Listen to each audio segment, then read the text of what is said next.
to change. Keep it tuned to Citi.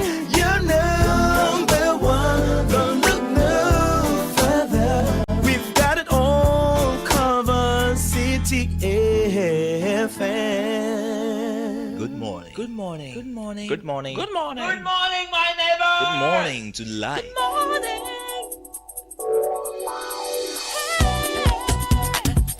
Music, talk,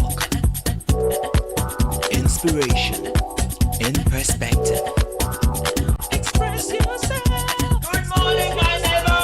Citi FM, your station.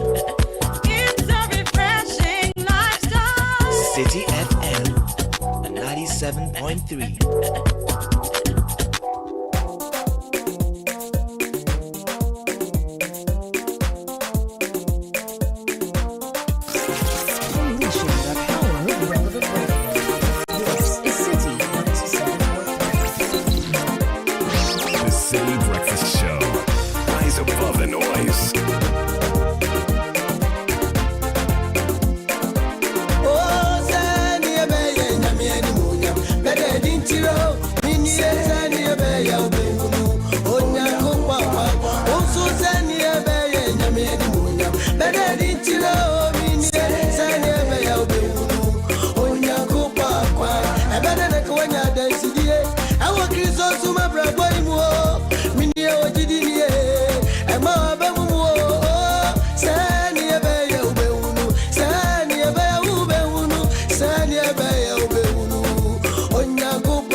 You wanna know, say, Obianya bonnet, Mr. Omaminya bonnet, or Papa Sunya bonnet, oh, Nemo Tanya, many monya better deal, oh, Tanya Baya, many better than Tiro, Sanya Baya, Onya Papa, maybe I have seen in a sea of one, I won't cut you on the friendly beer, Mr. Yawan and the Fremu, Mr. Wire and the Fra, I want to see your funny movie, or Mubuza, Susa, our Rabia, why not, yeah, Bonnie, and you were here, not saying, and not saying, Monsieur, you wanna know, sir, Obianya bonnet, Mr. Omaminya bonnet, Mr. Papanya bonnet, oh, Nemo Tanya Baya, many monya mo, oh, Tanya Baya, many monya, better than Tiro, Tanya Baya, Onya Kupakwa, oh, Tanya Baya, Yamian Monya, better than Tiro. 31 after 6 on a Friday morning, November 14, 2025, 97.3 Citi FM. This is the Citi Breakfast Show. Welcome to a brand new day, brand new show.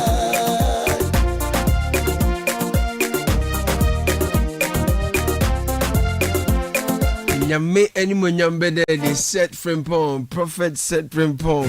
Oh, the late dancing prophet. Beautiful songs signaling how the challenges we go through will eventually end in glory. Yeah. So there's a purpose for the challenge.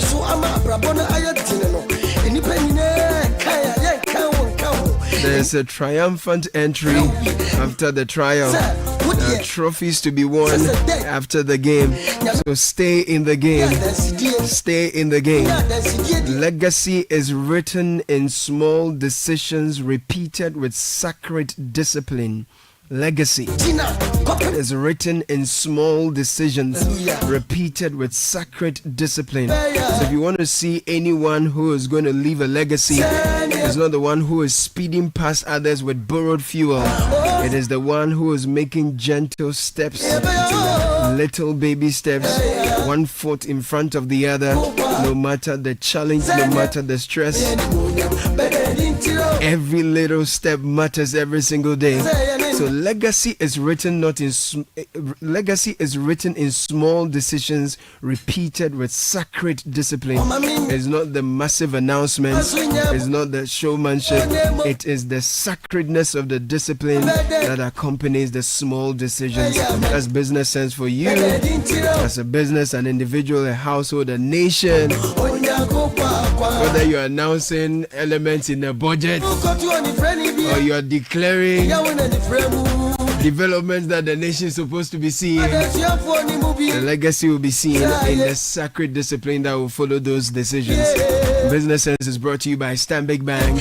When some see challenges, we see opportunities. Where others spot risk, we unlock value. At Stanbic Corporate and Investment Banking, we partner with businesses driving Ghana and Africa's growth. From energy to mining, across the sectors, we are right there. Partnerships with market leaders in energy, trade, mining sectors prove that when ambition meets expertise, growth is inevitable. Please call us 0302-815-789. Speak to our CIB team or visit stanbicbank.com.ga to get started. Stanbic Corporate and Investment Banking, driving growth, sustaining, creating sustainable impact. We'll bring you the news review shortly, and Richard Delaska is here together with Francisca Ato Forson. We're getting into the news review. No matter where we are, Africa always calls us home. And here in Ghana, the call is clear: to power growth and create lasting impact. At Stanbic Corporate and Investment Banking, we are creating giants and connecting businesses. From financing bold energy projects to enabling cleaner, reliable power for industries, we are fueling Ghana's transformation. With our support, Gensa Energy is delivering sustainable energy that powers Goldfields operations, helping them move closer to cleaner, greener mining. This is a story of how we bring businesses together, create jobs, empower communities, and invest in the next generation. Stanbic Bank, delivering sustainable growth, creating impact. To learn more, visit stanbicbank.com.gh.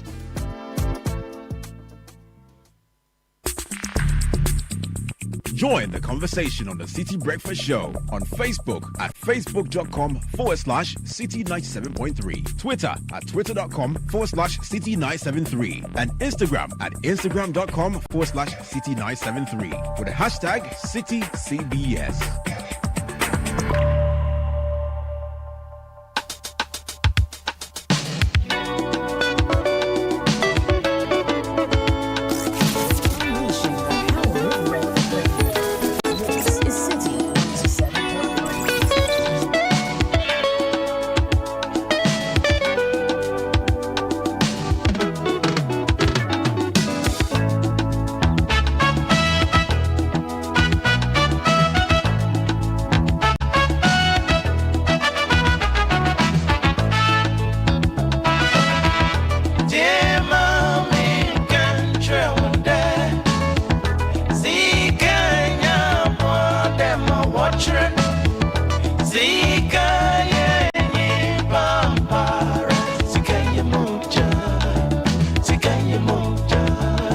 Thomas Sikaya Moja.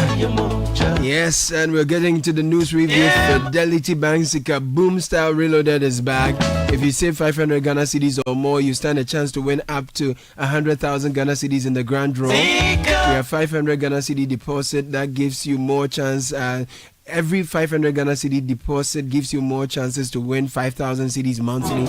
Visit any of our branches or agent point, deposit in multiples of 500 Ghana cedis and win big. If you don't have an account, open one today. Fidelity Bank is here for your journey. Sika Boom Style. The promo is on the NLA's Caritas platform.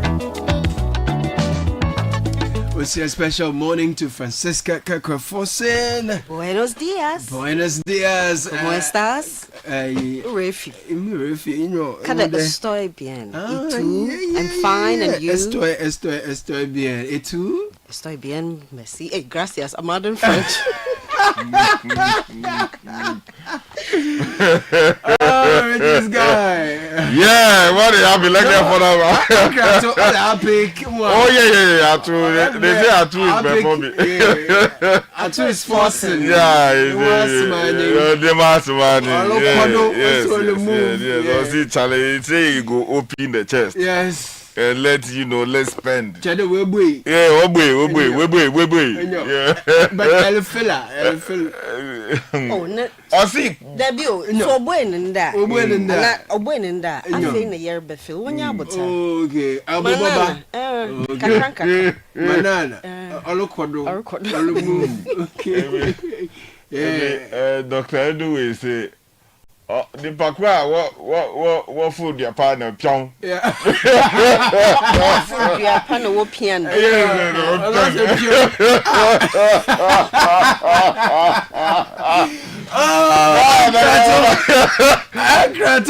me celebrate Dr. Baba Gazidu. Yeah, man.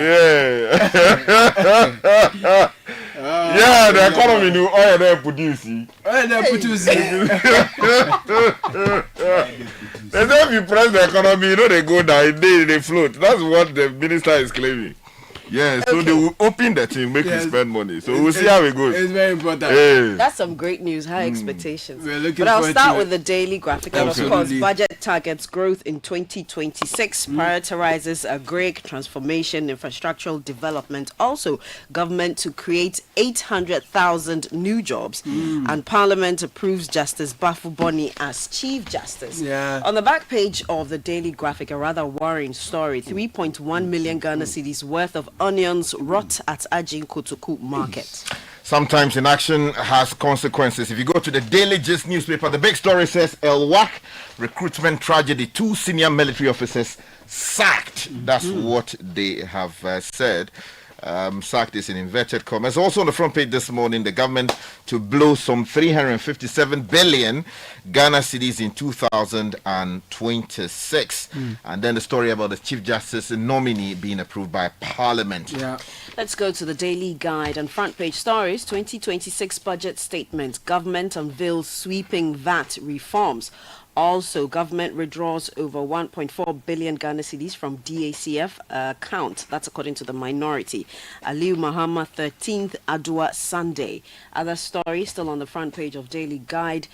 Parliament okays Bafu Boni and NSA scandal. Gift your worry out or say Asibe bill now 623 million Ghana cedis. Let me take you to the Chronicle. The big story says Dunkwa Hini and Denchirahini in a standoff over funeral regulations. Also on the front page, Mahama to build 2 or second Akosombo Dam. And Akosombo Dam is inverted commas. And CJ approval, how Bagbin halted minority delay tactics. To the Inquisitor, front page stories, search for new Chief Justice, Paul okayed by Parliament after vetting. Also, Julius Deborah unveils government private sector agenda for 24-hour economy. Napo mourns victims of Elwak Stadium tragedy, calls for urgent reforms.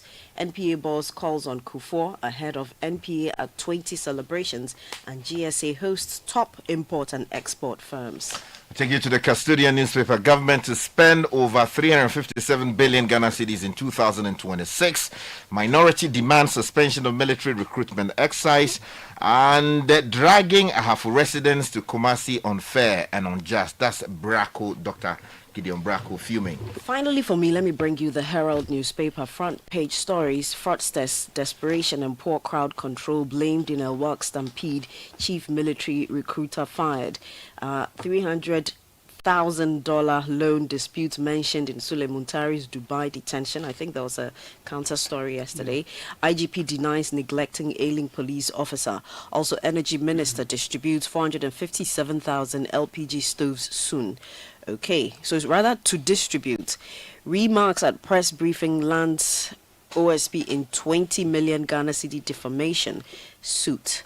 Also, Finance Minister throws numbers around from 2026 budgets. Okay, let me give you one more to do. Okay. But before you come in, the news center says this morning 4.8% growth, 357 billion Ghana cedi expenditure, primary surplus of 1.5% of GDP in 2026, according to Dr. Forson.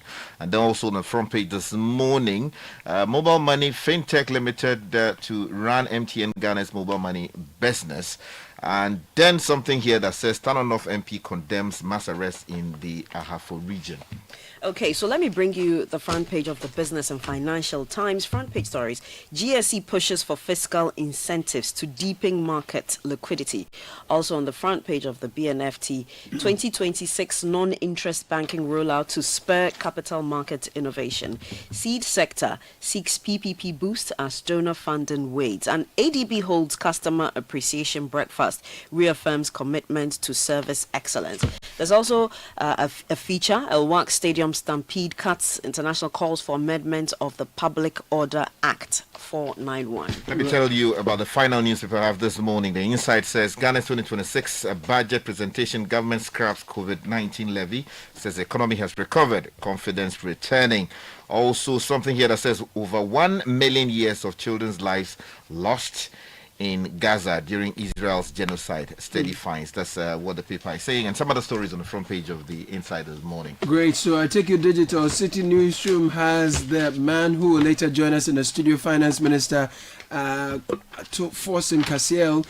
In some headlines, government targets 100,000 hectares and 250,000 jobs in new oil palm policy. Still on that, government allocates 150 million Ghana cedis to NIMOS for Galamsey fight. Government allocates 828 million for 1,000 kilometers of agricultural enclave roads. There is more on Ato Forson's budget that we'll be unpacking for you later this morning, plus reactions from minority and also civil society. Similar other stories are on channel1newsonline.com. So I'll bring you some other stories that have made the headlines. Government won't abandon survivors of military recruitment tragedy. This is the Gender Minister. President Mahama has commissioned phase 1 and 2 of Temaport expansion project. If you go to My Joy online, so Mahama directs all schools to exclusively purchase local rice, maize, chicken and eggs. And then also we are told that government expenditure rises by 12.4% to 302.5 billion. There is how we are vetted doom, so that story is here as well. You can get more details. Then if you go to High Street Journal, one unique story that's here, well, we've captured that already. Government unveils national oil palm policy, pledges $500 million to expand 100,000 hectares of plantation. So let's get into the details as the papers captured them. So I want to take off this morning about matters related to consequences following what happened at the Elwak Stadium, because that's the main thing for me this morning. If you go to page 3 of the Daily Gist newspaper, Grace Ziga reports that the Armed Forces, with the Ghana Armed Forces, has relieved 2 senior military officers of their duties in connection with the tragic stampede at the Elwak Sports Stadium, which left 6 people dead and dozens injured during the nationwide recruitment exercise on Wednesday, November 12, 2025. Now, the Daily News says that military sources have confirmed that the officers in charge of supervising the Accra Recruitment Center have been ordered to step aside to allow for a transparent and independent investigation into the circumstances that led to the fatal incident. Now, the affected officers are Air Commodore Thomas Nifio Okai, Director General of Human Resource, Defense Headquarters, and Colonel Matthew Kwesi Asuka, who is the Director of Personnel Administration, and he has also, the 2 of them have been asked to step aside.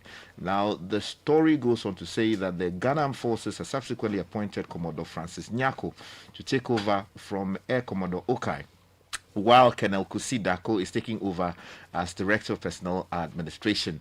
Now, the decision, described by insiders as disciplinary and precautionary measure, aims to ensure accountability and ensure restore public trust in the recruitment process. I'll stay with that subject because the Daily Graphic is also reporting government is contacting or has contacted the families of the Elwak Stampede victims. And the story by Samuel Ohene Ewo reads, a delegation made the visits yesterday after the deceased had been identified. The delegation included the Deputy Defense Minister, Broja Jemfi, the Minister for Gender, Children and Social Protection, Dr. Agnes Naamomolate, the Greater Accra Regional Minister, Linda Oklu, and some senior officers of the Ministry of Defense and the Ghana Armed Forces. Other members were the Chief Executive Officer of the National Youth Authority, Osman Abdullah Ayarga, some concerned members of Parliament, and municipal and district chief executives. Mr. Jemfi, in a post on one of his social media handles, said families of the deceased had been identified and contacted. He said some other victims who sustained injuries were still under intensive care, while the rest had been treated and discharged for follow-up care. The story also talks about the probe and calls for reforms. Right. Okay, so let's tell you about the economy, because Yes. that was a major thing yesterday in Right. Parliament. Page 2 of the news center has the story. 4.8% growth, some 357 billion Ghana cedis in expenditure, and we're told primary surplus of 1.5% of GDP in 2026. Quoting the minister responsible for finance, the government has set an economic growth target of at least 4.8% for 2026, and underpinned by a total expenditure of some 357 billion Ghana cedis. Now, the growth is expected, according to this story by Elvis Dako, to be driven by continued expansion in services, manufacturing, and agriculture, while non-oil GDP is projected to grow at some 4.9%, reflecting the government's commitment to diversifying the economy and reducing dependence on extractive sectors. Now, inflation is expected to remain under control, with an end-year target of some 8.0%, consolidating gains made in stabilizing prices and easing the cost of living for households. And these were the comments made by the minister during his presentation. So let me bring you some more stories on the budget from the Daily Graphic. I'll start with their front page story by Nana Kunedo Ajiman, McLean Kofi, and Dixon Walanyo Doche. The story reads, the government has presented a budget that seeks to address the concerns of Ghanaians with big-ticket initiatives to create jobs, build on economic stability, and extend electricity to every home starting from next year. The government will also address post-harvest losses by buying excess produce from farmers and using some to feed students, operationalize the farmer service centers with machinery, and build a new power plant owned solely by the state to make use of gas from the offshore Cape 3 Point OCTP oil field to produce 1,200 megawatts of electricity. The Minister of Finance, Dr. Ato Forson, announced the measures when he laid the 2026 budget and economic policy statement of the government to Parliament, or before Parliament yesterday, during which he sought approval of the House to spend 357 billion, and be allowed to raise 268.1 billion Ghana cedis, up from 226.5 billion Ghana cedis in 2025 in total revenue and grants for next year. Remember, it's on the theme resetting for growth, jobs, and economic transformation. Right. And I'll stay with this subject. I said I'll bring you a bit more. If you go to page 13 of the Daily Graphic, the headline story there is government to create 800,000 new jobs. Yeah. And McLean Kofi reports that after successfully stabilizing an economy that was in distress, burdened by debt, weakened by mismanagement, and stripped of confidence, the government yesterday laid a blueprint of bold policies and programs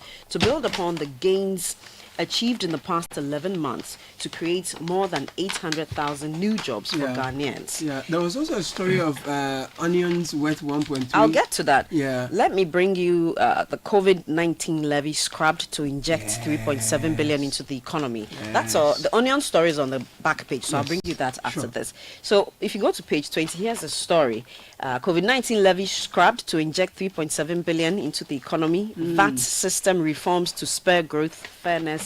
And Dixon Walanyo Doche writes, the government has announced the scrapping of the COVID-19 health recovery levy and sweeping reforms to the value-added tax VAT system to inject 3.7 billion Ghana cedis into the economy and return nearly 6 billion Ghana cedis to businesses and households in 2026. Presenting the 2026 budget statement and economic policy to Parliament yesterday, the Minister of Finance, Dr. Ato Forson, said the measures formed part of government's broader fiscal and economic reform agenda aimed at stimulating growth, promoting fairness, and easing the cost of doing business. I want to get into a bit of the VAT reforms just quickly, Sky.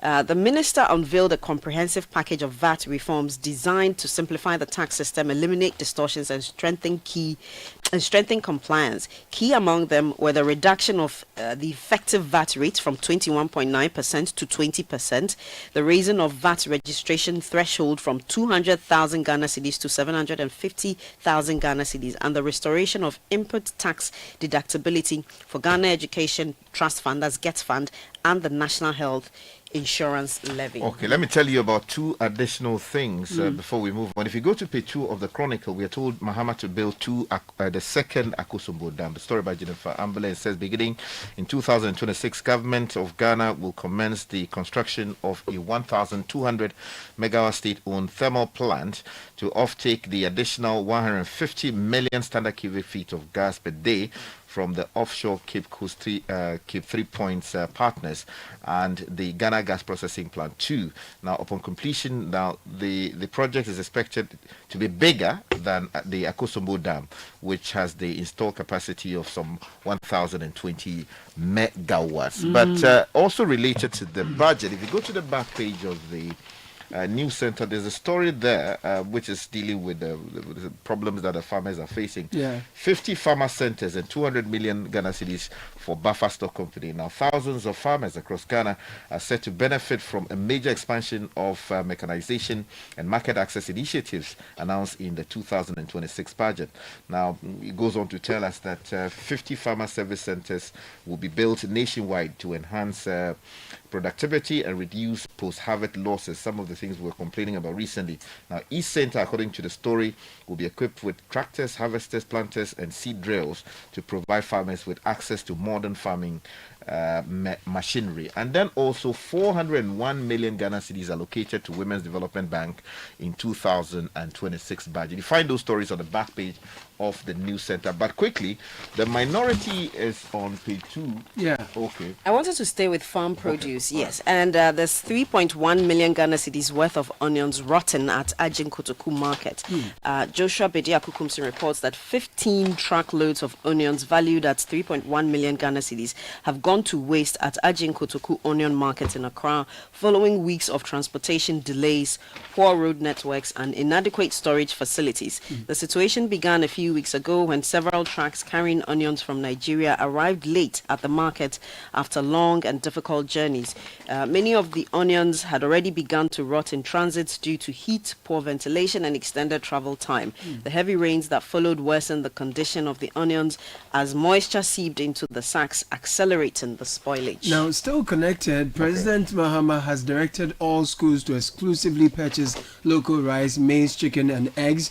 David Pinga writes on My Joy Online that the 2026 budget statement reviewed a powerful directive from President Mahama aimed at supporting Ghana's agricultural sector and ensuring market stability for local farmers. Finance Minister Dr. Ato Forson announced that the President has mandated all public schools from basic to tertiary to exclusively purchase staple food items produced within Ghana. So the initiative, dubbed a Buy Ghana, Eat Ghana security measure, is designed to create a reliable captive market for local producers, thereby guaranteeing their income and encouraging increased domestic food production. This is what we've been pushing for. We are looking forward to its effective implementation. Sky, the minority has been saying something. Yes, right? if you go to page 2 of the Custodian newspaper, minority accuses Ato Forson of illegal 1.4 billion Ghana cedi DACF withdrawal. Now, story says the minority in Parliament has accused the Minister of Finance, Dr. Ato Forson,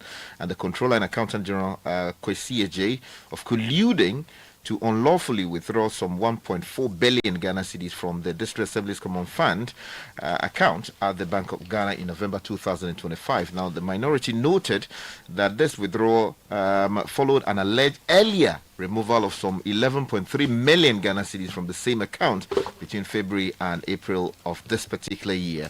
Now, this move, according to the Minority Caucus, has worsened the financial constraints of local assemblies and authorities and stalled development projects across the country. This was during a press conference held yesterday by the Minority Chief Whip, the Honorable Frank Ano Dompre. Well, the minority has been criticizing the government, sustaining their criticism. They say the 24-hour economy lacks clarity in the 2026 budget. Apenyo Markin is the minority leader. He's criticized the government for failing to provide clarity on its much-touted 24-hour economy policy. I thought that policy is on 200 million Ghana. Exactly. So maybe we will have to press the minority to get more clarity. But we are told the government exceeded its expenditure.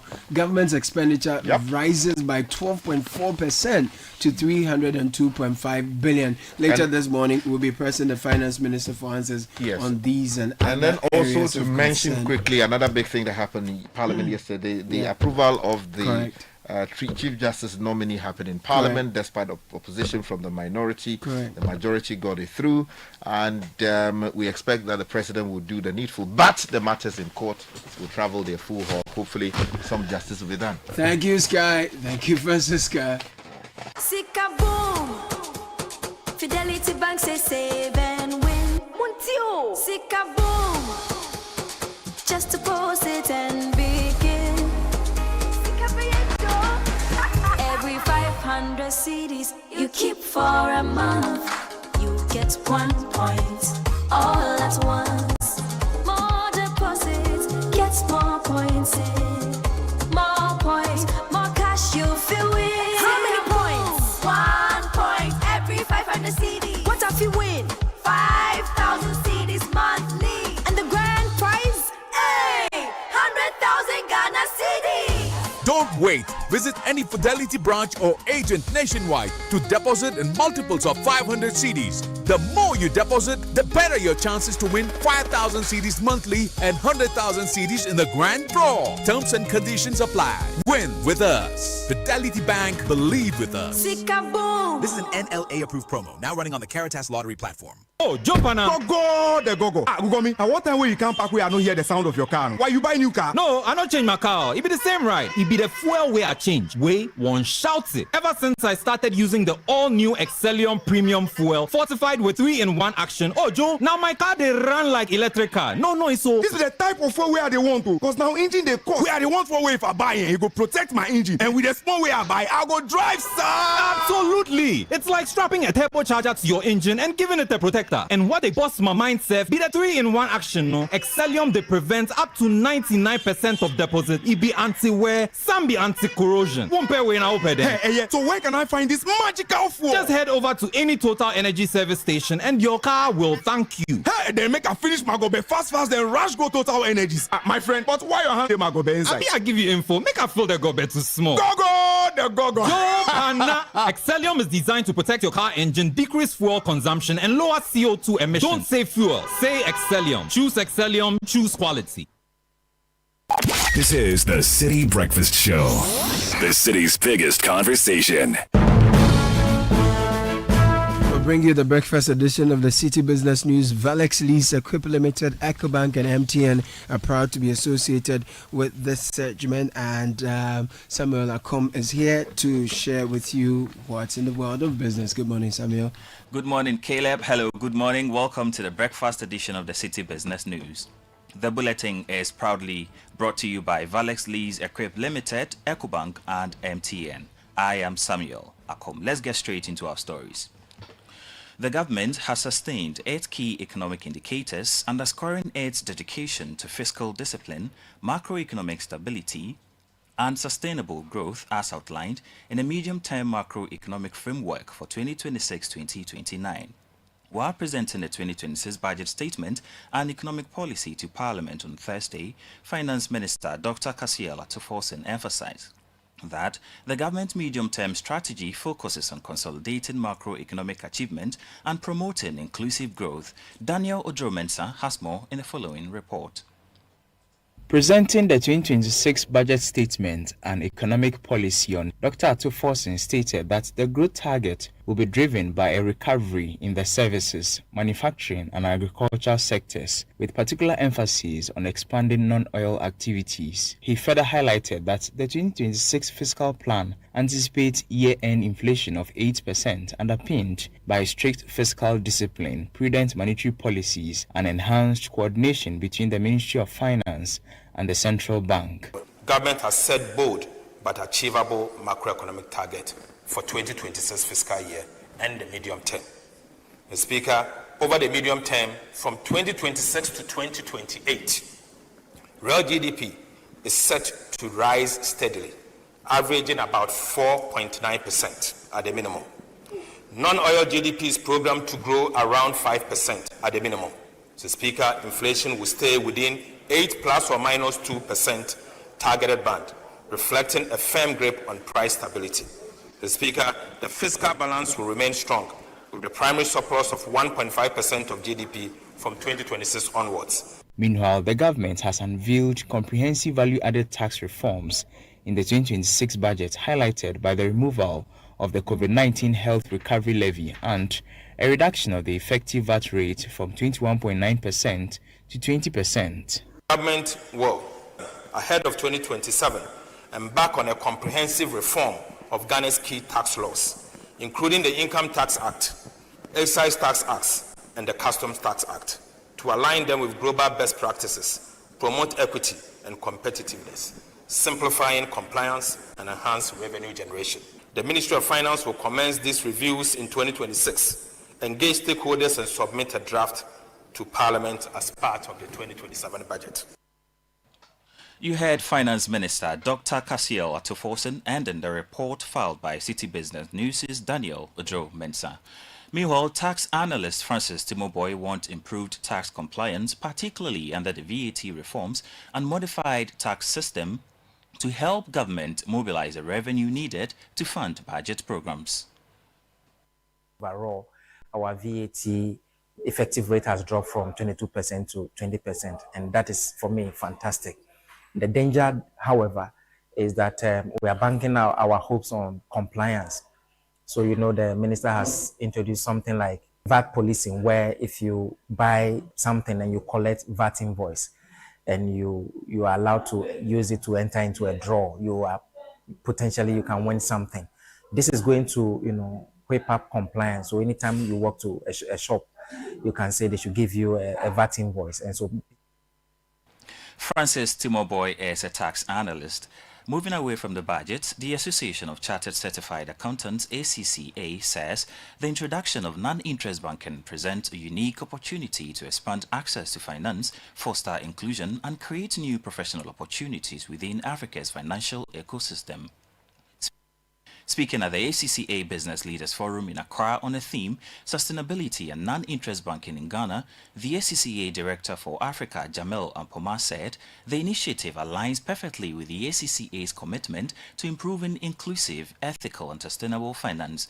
Jamel Ampoma encouraged Ghanaian banks to embrace the opportunity early, noting that institutions that act quickly could gain a first-mover advantage. The prospects are similar to what you would say we have in the traditional banking sense, but then this is a new, if you like, avenue. So for professionals, it opens, you know, opportunities to be able to support in new areas. So if you take our traditional banking services and products, you know, this then brings in an additional layer. So I think it creates more opportunities for not just professionals, but, you know, for those that we serve. Jamil Ampoma is ACCA Director for Africa. Now let's get into the forex market, and this morning the dollar is trading at 12 cedis 30 pesos, the British pound at 16 cedis 20 pesos, that of the euro could be sold to you at 14 cedis 10 pesos. Be guided, these are rates from forex bureaus and not the Bank of Ghana's published interbank rate. And that's it for the breakfast edition of the Citi Business News. It was brought to you by Valex Lease Equip Limited, EcoBank and MTN. For more news, visit citynewsroom.com/business. I am Samuel Akom. Have a good business day. The Kakamutobi come out in the festive season, and they are as scary as our bills. But we don't want to miss out on parties, family, and festivals. Whether you say Akwaba, Maraba, Wezo, or Obake, EcoBank says tap into vibes in the 5-star enjoyment promo. Be one of 10,000 lucky winners when you deposit multiples of 400 Ghana cedis or take a loan in multiples of 4,000 Ghana cedis to win up to 1.5 million Ghana cedis in cash and prizes. 1-year insurance cover, gift vouchers, and more. That's not all. Use your EcoBank card, mobile app, USSD, or POS to transact and enjoy up to 15% discount. Tap into vibes with EcoBank. T's and C's apply. Bill shouldn't scare you. EcoBank, the Pan-African Bank. EcoBank will never call or text asking you to verify sensitive information like your PIN, Ghana card, or bank card information. Pay better attention to details. Je m'appelle. Je m'appelle. Je m'appelle. Mappe. Et mappe. Hey, Asamo. French idiot. This is a midi croissant. Meet Aja. She makes Sobolo in a small shop in Kaswa. She's going places with MTN Ejumapa. Now, she's learning French kakra to teach her francophone customers indigenous recipes. Watashi no namae wa. Watashi no na. My boy. Whoa. She's learning Japanese too? Watash. What? If you're a woman with a small business, join MTN Ejumapa today by dialing *5060# and enjoy 150 megabytes data, a lifestyle bundle for social media, free MTN to MTN calls every Monday, and an insurance cover. You will also gain access to expert training, discounts on digital tools, and financial support to grow the business of your dreams. Terms and conditions apply. MTN. Announcing Ghana's first unlimited photocopier leasing. Yes, from just 983 Ghana cedis, you can lease a multifunctional photocopier and print unlimited. Yes, unlimited and free paper every month. Guess what? That's not all. Toners, repairs, and maintenance all are free. And oh, I'm not kidding at all. And we cover the whole country. Yes, the whole country. What are you waiting for? Just visit us at www.valexlease.com or call 0244 644048. I repeat, or call 0244 644048. Remember, terms and conditions apply. Valex Lease, affordable document management solutions. We asked Ghanaian business owners what they want from Old Mutual. I want insurance and pension solutions that will protect my employees. Your business growth is our business. For 180 years, we have partnered with businesses to protect and grow their most valuable assets. From tailored group life assurance protection to affordable pension plans, we've got your business and your employees covered. Contact your broker or call Old Mutual on 0509 551 609 today. Old Mutual, do great things every day. This is the Citi Breakfast Show, the city's biggest conversation.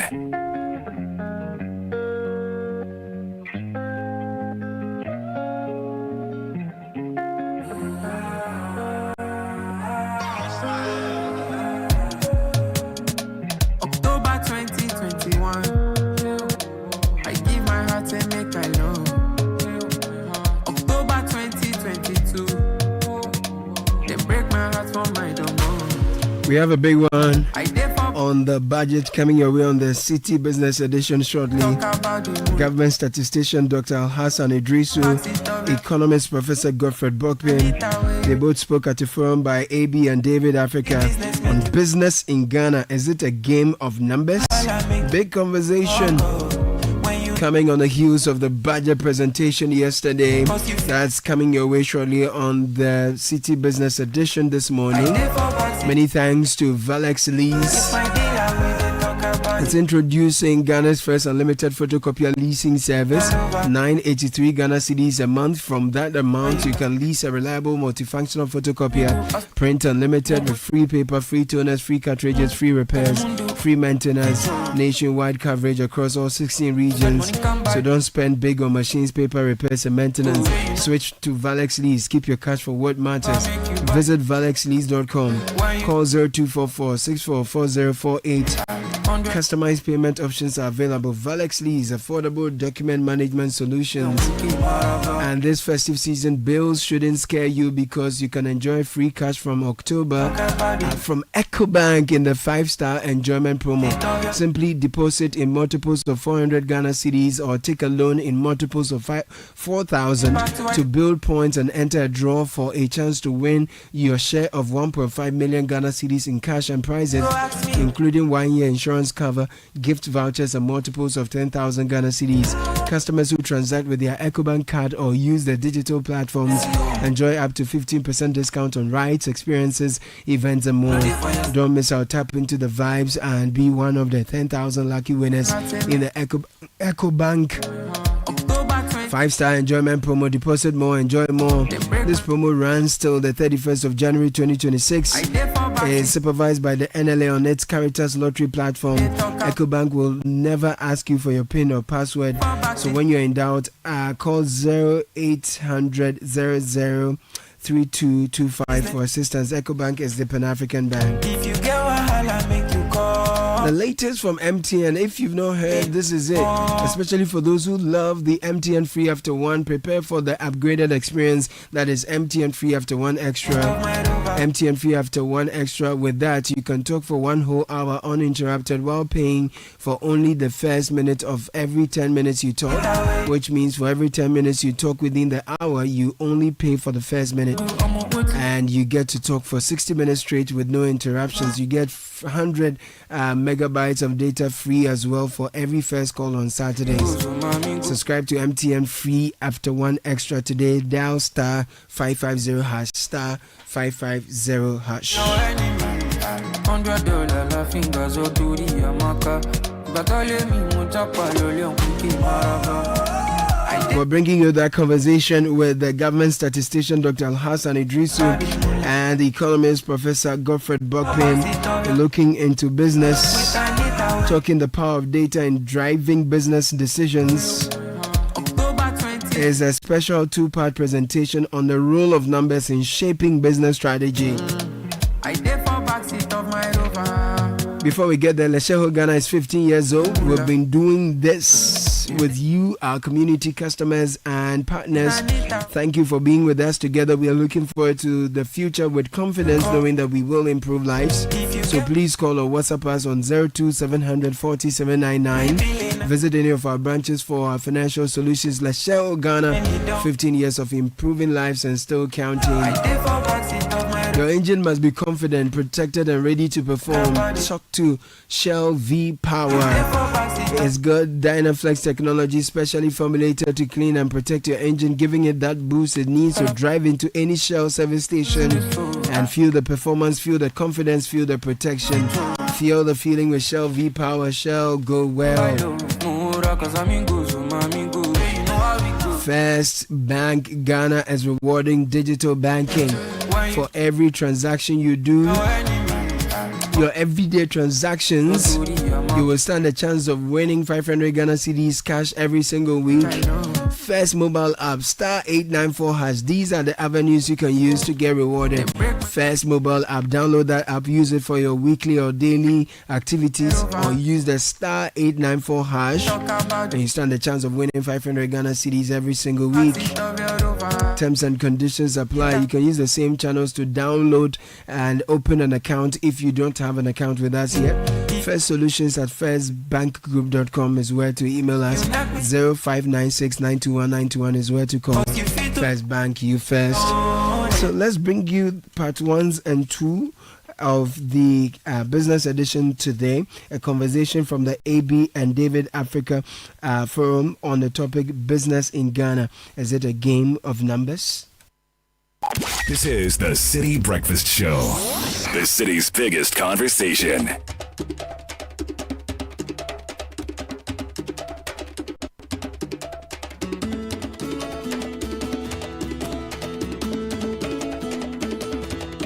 Please wait. Please wait. way, country I get my new car. This way, country I find my real size. I'm gonna get me some love so bad. My girl, sweet girl, my girl. I can see. This CPI, I've talked about the PPI, the IIP, they all form, Ghana's economic dashboard, and provides a real-time view of where the opportunities are, where the risks are, and what we should be doing to mitigate those risks, etc., as businesses. But also, let me say that some of you are into the tourism sector, and we have a couple of publications that are very useful in the sector as well. For example, we publish what we refer to as the quarterly trade statistics, and that shows key exports, imports, and trading partners. If you're into logistics, this is important for you. If you're into agric, manufacturing, or financing, this tells you where markets are shifting and which global linkages are strengthening. We also produce a tourism statistics, quite recently released one. And we also are able to use mobility data, and which are all powerful tools for transport, retail, and the hospitality businesses. They reveal not just where the people are, but where they are going, an essential insight for location planning and also investment timing. Now, the question is, what's the foundation of the market decisions that you make? Again, I want to emphasize that the population and housing census data is important. I've already explained how important that is. When we did the 2021 population census, I think the population then was about 31 million, and this was up from 24.6 million in 2010. And this data was across all 261 districts. So you can imagine the power you have with this data. You have data on all 261 districts. It tells you about the characteristics of the people who are the movement, and you're able to use that to do your planning. Now, the next question is, why are these data, why do we think that this data really matters? So let's look at the big picture. The data produced by Ghana Statistical Service, as I said, is not for just government, but for anyone making decisions that relates to development, decisions about money, decisions about people, about any opportunity that you want to take advantage of, and decisions about improving your business. And you need that data to help you take that decision. So here, as I said, CPI will help you protect your margins. Our GDP data we release will help you spot growth opportunities. Our trade data will help you plan your exports and imports. Our labor data will help you manage your workforce costs. Our census and survey data help you target customers with precision. So I just want to emphasize that at Ghana Statistical Service, we are moving beyond just producing the data to help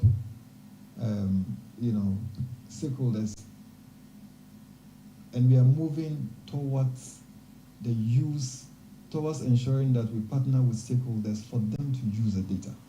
But that's why for me, this session was, it's very important. That's one of the reasons why I accepted to come. Because if we produce the data and we don't use it, we don't get the full potential from the data. So there's a need for us to partner together. There's a need for us to co-develop dashboards, provide sector insights together, and even customize analytics that are very, very relevant for you. So in trying to conclude on this second subject area, what I'd like to emphasize is that each of the data that are outlined, and maybe some more that we have to produce later, tell a piece of Ghana's economic story, and they are so relevant that you need all of them to support your business decision making process. So in business, numbers don't just describe the game, as it is said, they define who wins it. Now, let me touch on the final aspect, which is on collaboration, and which for me, I think, is extremely, very, very, very important, because we can't do all of these alone. The UN did an analysis quite recently, and it was shown that if you invest in data, the returns are huge. In fact, every $1 investment in data throws out a return of about $32. So the return from data is extremely important. Unfortunately, this part of the world, data production is not prioritized and is not funded adequately. When I joined the Ghana Statistical Service, I met a lot of shocks, but one of the biggest shocks I met immediately was the fact that about 85% of the data that we are producing currently was supported or funded from external resources. I said, no, this can't be. That's a huge risk, huge risk. You cannot be managing an institution where about 85% of the funding source is coming from development partners. When you are saying that data is the bedrock of development, no, it can't be. So one of the strategies we are actually implementing at the service now is to make sure that we flip the ratio, so that 85% is coming from within, and that 15% is coming from outside. We are not rejecting monies from development partners, but it has to be the case that if we are saying that data is important, then we have to fund it internally. It's important. And when I say internal funding, I don't mean only government. I mean even the statistical service itself should be innovative, think about how they can work together with key stakeholders like yourselves to raise funds to generate data. We can have co-funding. We can go into partnerships where we can ask the business community to help us to undertake surveys which are very relevant to them, so they can be co-funding strategies. So we are doing that and many more. So for us, collaboration is very, very important, because businesses rely on accurate, timely, localized data to make choices, from pricing and expansion to risk management and to investment. And at the same time, the Ghana Statistical Service depends on access to administrative and operational data from businesses to improve national statistics and close the data gaps. So first, the Ghana Statistical Service data would help businesses see opportunities, as I outlined earlier. And also, the business data that we're able to collect will help the Ghana Statistical Service produce more complete, real-time, and relevant statistics to support national development. That's how collaboration turns numbers into strategy. So we really have to collaborate. And I'd like to use this opportunity again. I've already appealed to you, but to the IBES is so important to us. So please help us get the data. Now, how will the collaboration look like? In my view, there are at least 3 things that will happen if you collaborate effectively. First, we can do it through data sharing and integration. And businesses can share anonymized operational data, sales volume, employment figures, logistics data, safely and securely with us. We know your concerns because you are dealing with customers. Privacy is very important, so we understand all of those. I think the most important thing is to ensure that when we get data, we are able to use it in a way that doesn't compromise, your customers. And there are ways around it. Once we do that, this will help GSS enrich the national database while protecting corporate privacy. And in return, the businesses get better, more localized statistics that make planning sharper and forecast more accurate. Secondly, we can actually embark on joint surveys and sector studies. And we can co-design enterprise or sector-specific surveys that really are meeting your specific needs, say on digital economy, green business, logistics, or financial inclusion. These produce insights that directly shape corporate and policy decision. And third, we can also collaborate on innovation and capacity building. We know that the business community, when it comes to innovation, we are way ahead. And now the modern tools we use in data production and generation, talk about big data, talk about AI, talk about geospatial technologies, etc. Sometimes businesses are positioned to have these high technologies and to have the capacity way better than the public sector institution. We can collaborate in these areas. We can jointly explore big data, mobile data, geospatial analysis, tools that unlock both business intelligence and policy insight. The world, we know, is already moving in that direction, and Ghana must not be left behind.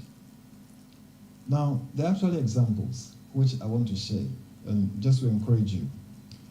And part of the examples relate to us, even in Ghana, and the others relate to some other countries. In fact, under the Data for Good Partnership, the Ghana Statistical Service worked with Telecel Ghana and Flowminder. Francis, which year was this? This was about 2 years ago? Yeah, 2022, thereabout. Yeah. And we analyzed call detail records to map real-time population mobility across the country. And that data really helped identify migration patterns, regional activity levels, and urban density shifts. And the same kind of insight that usually logistics firms, retailers, telcos can use for strategic planning. Can you imagine if we extended this partnership to include MTN, which even has more coverage, be able to then get more useful data to support decision making. Now imagine that even beyond telecom, we extend this in other areas. So for example, mobile data is very huge in Ghana here. So can you imagine if you are collaborating together to get mobile data to track financial inclusion? That would be fantastic. So that's one such area that we can work together to get the data, to do analysis, to support decision making at the government level. And then also using satellite imagery to monitor agricultural productivity or construction growth would also be a good area to look at. And also combining corporate administrative data with national surveys to refine GDP or employment figures would also be good to look at. So each example shows how collaboration can actually produce insight that neither side can do alone. Now, in Kenya, if you take Kenya for example, the FSD Kenya partnered with Kenya National Bureau of Statistics and the Central Bank to conduct a nationwide survey on micro and small enterprises after COVID-19. And FSD actually funded the survey. And the Kenya National Bank provided the technical expertise for this program. And the results, real data that guided recovery of thousands of businesses and helped shape national financial policy. Even if we don't go far to Kenya, Ghana Statistical Service itself, when COVID struck, we had to do some COVID tracker survey, which really helped in the solutions, some of the solutions that were implemented to address the COVID pandemic impact. So that's the kind of model Ghana should be adapting, partnering the private sector and other key stakeholders to ensure that we can generate the data and use the data more effectively. Now, if you're wondering where to begin in terms of the collaboration, I can say that, first of all, visit our social media handles, visit our websites, and then you'll be able to find at least the data that we have available. We have a Stars Bank, which is online, and it's on our website, where you can get a lot of data spanning a lot of variables, which you can use to make business, and that's immediate. You can have access to it. In fact, we have micro data as well, which has also been put on our platform, and you can have access to survey data when you go to the Stars Bank. And then, of course, our website itself is one area you can have information on the data that we produce. So what's the bottom line? I would like to actually end this conversation by emphasizing that the Ghana Statistical Service, one, is already producing some data that drives strategy. Let's identify these data and make use of the data to support our business decisions. But the next step is even more important. And that next step is the one that, in my view, would truly transform, the country through good business decisions that you make to support the development process. And that will come from partnership. So when businesses and the Ghana Statistical Service share data, when we co-fund research or build insights together, at least three things can happen. Business gain competitive advantage and clarity. GSS produces richer, more relevant national statistics. And Ghana's economy grows on evidence, not on assumptions. So the time to act is now. So we should work together to make this happen. Let us turn our shared data into shared prosperity.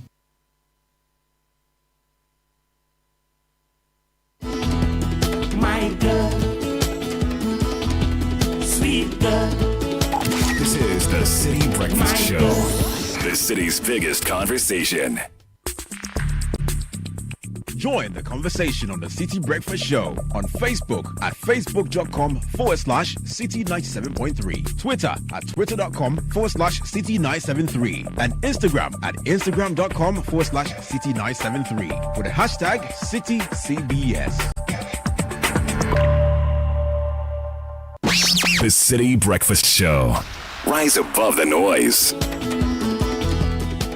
Water bodies around data are intact. Very low turbidity levels. CSOs don't demonstrate around that. Neither do academics declare strike on it. The reason all of these things don't show up is because in our part of the world, we hardly appreciate the place of data in business management, performance management, or national development. For the avoidance of doubts, so I also don't get it wrong, I want to be clear that when we are talking about data, we are talking about a collection of raw text, figures, numbers, or observations that can be collected, measured, manipulated, analyzed, stored. That is what we are talking about. The significance of relying on data is not in the data itself, and is the reason in our part of the world we have not appreciated data. Data tend to be a bit historical. So the beauty of utilizing data is your ability to discern the future from it. And that is where we come short. And the reason we are unable to discern the future from the present or the past is simply because of lack of capacity to understand data and the trend that will emerge from analyzing data. It didn't start today. Our lack of understanding of this, I can trace it to how we were brought up. I'm part of it. How our educational institutions utilize data, treasure data in how we disseminate knowledge. And whether we have taken time as a continent, as a country, to domesticate data collection and ownership of data as an asset for wealth generation. When I talk about it this way, because we don't see data as a resource, as an asset that has a probable future economic benefit, we don't invest in it. And it's a reason, and I agree. I was a little surprised. Of course, let me acknowledge my good friend, the government statistician. I was a bit disappointed that I had to speak after his, because he's so good that I feel that you set me up. Yeah, so allow me to make mistakes this morning. I hope that's okay. and to present after him. So in my analysis, I figured that almost 90% of the data Ghana Statistical Service gathered is foreign funded. But I think you gave us something around 85%. So my mistake is around 5%. So allow me. So again, that tells you the importance others place on data, for which reason they are investing, using taxpayers' money. And the data that they fund, they know what they are getting. And we are the sample size. So the users, is that okay? Turn that, all of that. Look, you have no idea the amount of funding that goes to University of Oxford just to understand Africa's poverty we create. Our poverty is wealth for others. Just trying to understand it. The shape, the pattern, and all of that. Part of it, and I'll come back to academia because it is possible. You may want to use yourself as an example, even if you finished school so many years ago, that it is possible, I figured, that somebody would enter University of Ghana, is that okay? Go through the entire cycle and would hardly interact with data from here. Possible. Possible.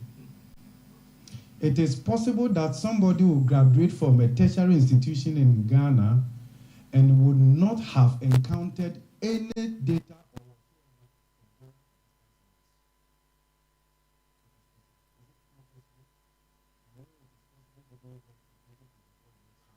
I think it should work here. I hope that's okay.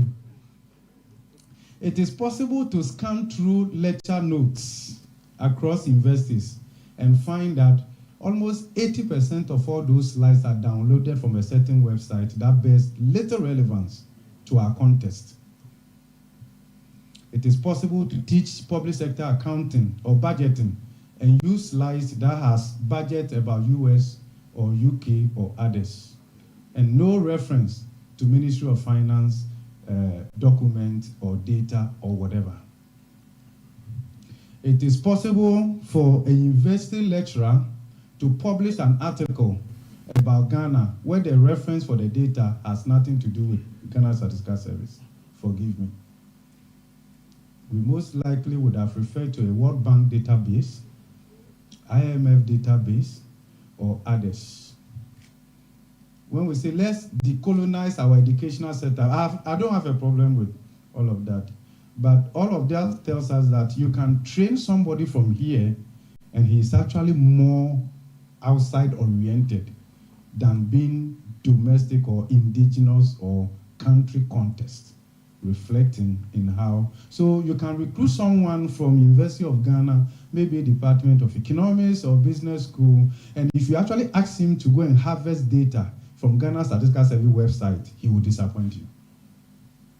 If time would allow me, we could display the website of Ghana Statistical Service here, and if we ask ourselves, is that okay, to download GDP quarterly data from their website, I can assure you, some of us will have to start praying. Here I'm talking about, again, it comes to about the interface and the extent to which people can easily, because sometimes you have to be trained to even see how you can import the data. And then when you import the data, how you transform that data, okay, in a way that you're able to discern the present and the future from it. I think those are some of the things. And then again, it will come down to capacity.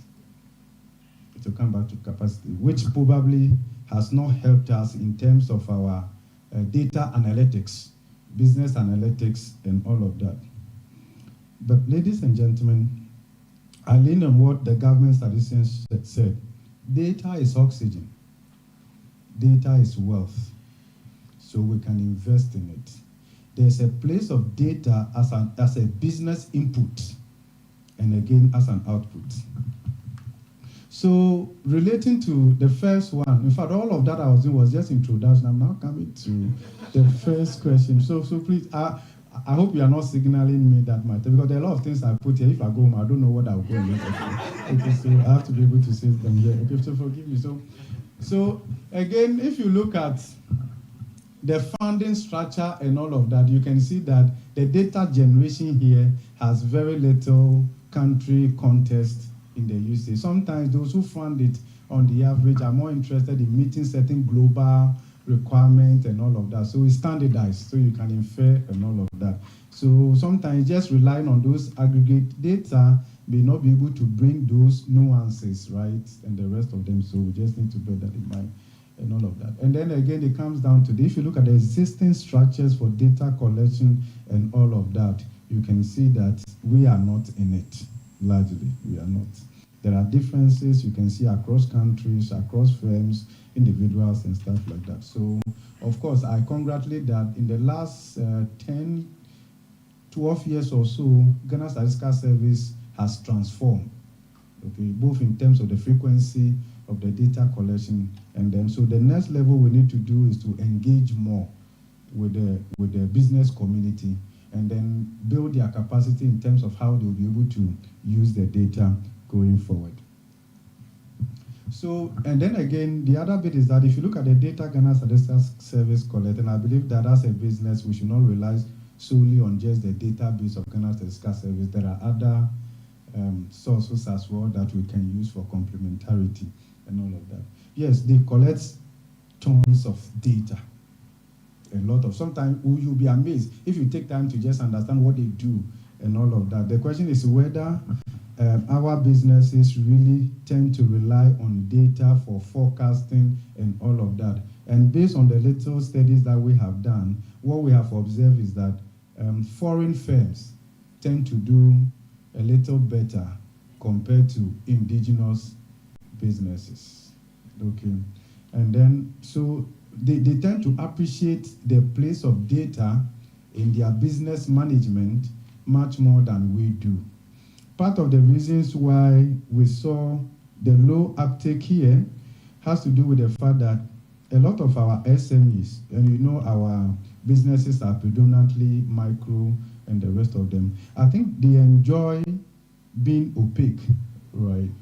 I don't know, it's like there's some business wealth in lack of disclosure or transparency. Maybe sometimes for fear of what that data will be used for. Probably it may find its way in the hands of Ghana Revenue Authority. Or I don't know, for whatever reason. So sometimes we have, it's as part of our data, and the challenge is also the data collection. People don't want to respond to the data collection instruments. And there was one study that we did, and some of the people actually lied. Okay, so based on the response, and when we tell session, okay, I say back kind of natural, like so there's suspicion.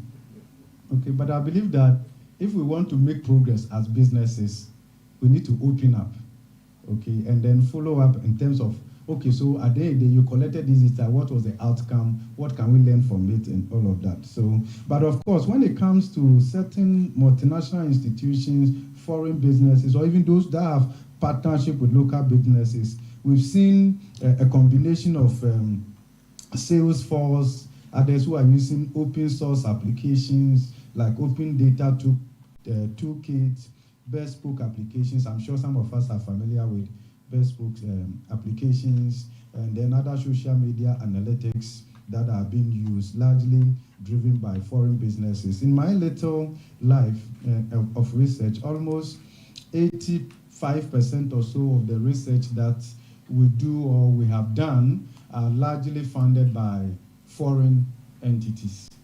Okay, foreign entities, and sometimes, let me confess, you know, it's not every research you take online that is the gospel truth. I'm not talking from experience. Is that okay? Because what I've realized is that those who give you the money define the objective of the research. Okay, and sometimes it doesn't align with our interest. Okay, but we do it anyway, sometimes because of the cash flow reasons. Okay. So when you sit back and you look at all of these things, for me, my conclusion is that as a country, we are not strategic.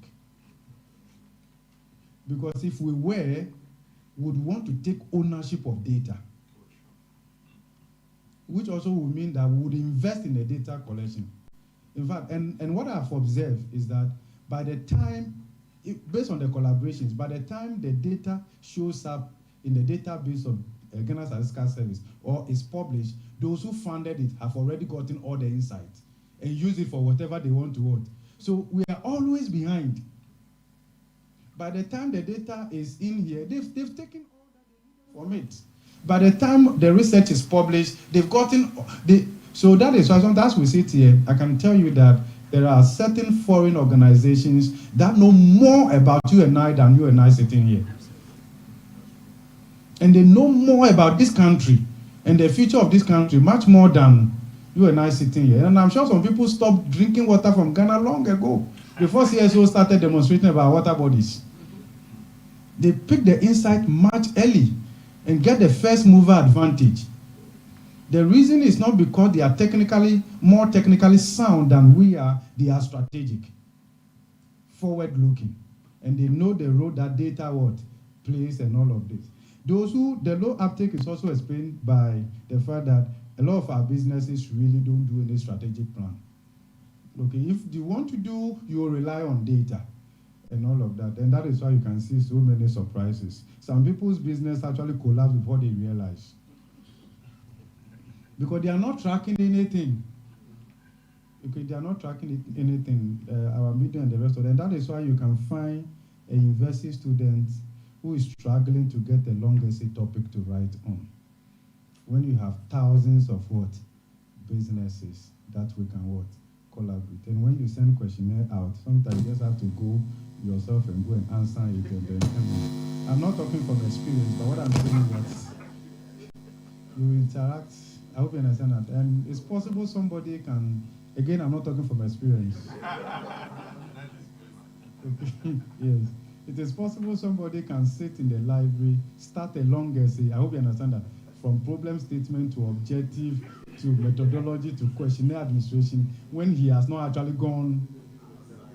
Yeah. Because there's sometimes the frustration of they go pedenwa. I hope you understand that. And the rest of them. So it's also good that we have our business associations and the rest of them. If this country will make meaningful progress and all of that, it will come down to data. And if the premium or the importance we put on data would inform us and all of this. But I also think that going forward, how can we collaborate with Ghana Statistical Service? Yes, I believe that we are at the point where private sector must also venture into data collection, okay, rather than just relying solely on Ghana Statistical Service, and then see how we can benefit from the synergies between Ghana Statistical Service and then private sector. Because to be very honest with you, for some of us, because of the kind of work that we do, almost every month we have to pay, sometimes you pay close to maybe 5,000 or 10,000 if you get some research to get data on your own country or certain aspects. And a lot of these foreign organizations, some of them even have endowments in the universities from body corporate where they generate data and they sell this data. What has made the rating agencies so popular is because they have treasured data that you cannot easily get. If you pray, the Holy Spirit may not be able to, okay, download that data for you for free, okay, and all of that, okay, and they make millions annually, and businesses pay to get access to that. So this is a business opportunity that should not be left only to Ghana Statistical Service. I hope I'm not against Ghana Statistical Service, but what I'm saying is that so that universities we can also partner, okay. These days there are emerging areas, energy transition, climate change, tracking, and all of that. So the potential is very high.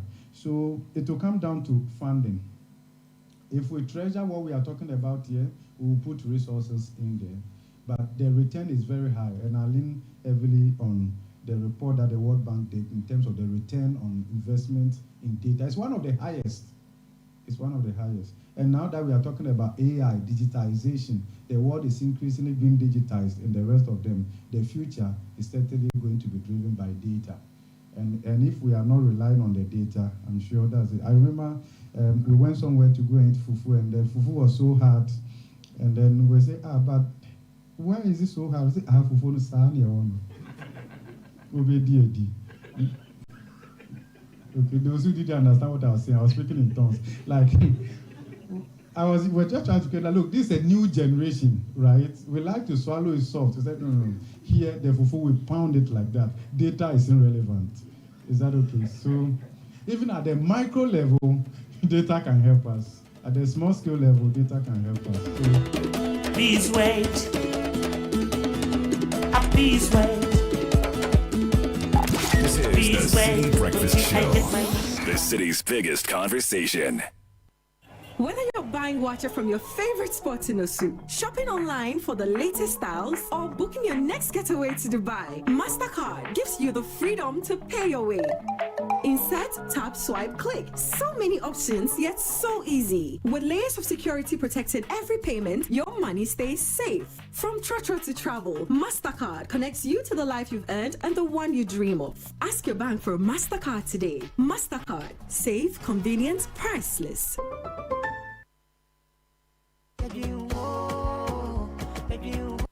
Auntie T, I beg, fix me go betete Ghana. No gari, no oil, no plantain, just beans then eggs. Hey, brah, that be dangerous combination, no? Problem no day. I feel handle am. For Telecel, with the Bob say everybody gets what they like. That be why Made For Me bundles day. Based on your usage, you fit get your own data and call packages. Fala! Made For Me bundles like the way you want them. That *530#. Then buy Made For Me bundles today. Telecel, connecting energies. You're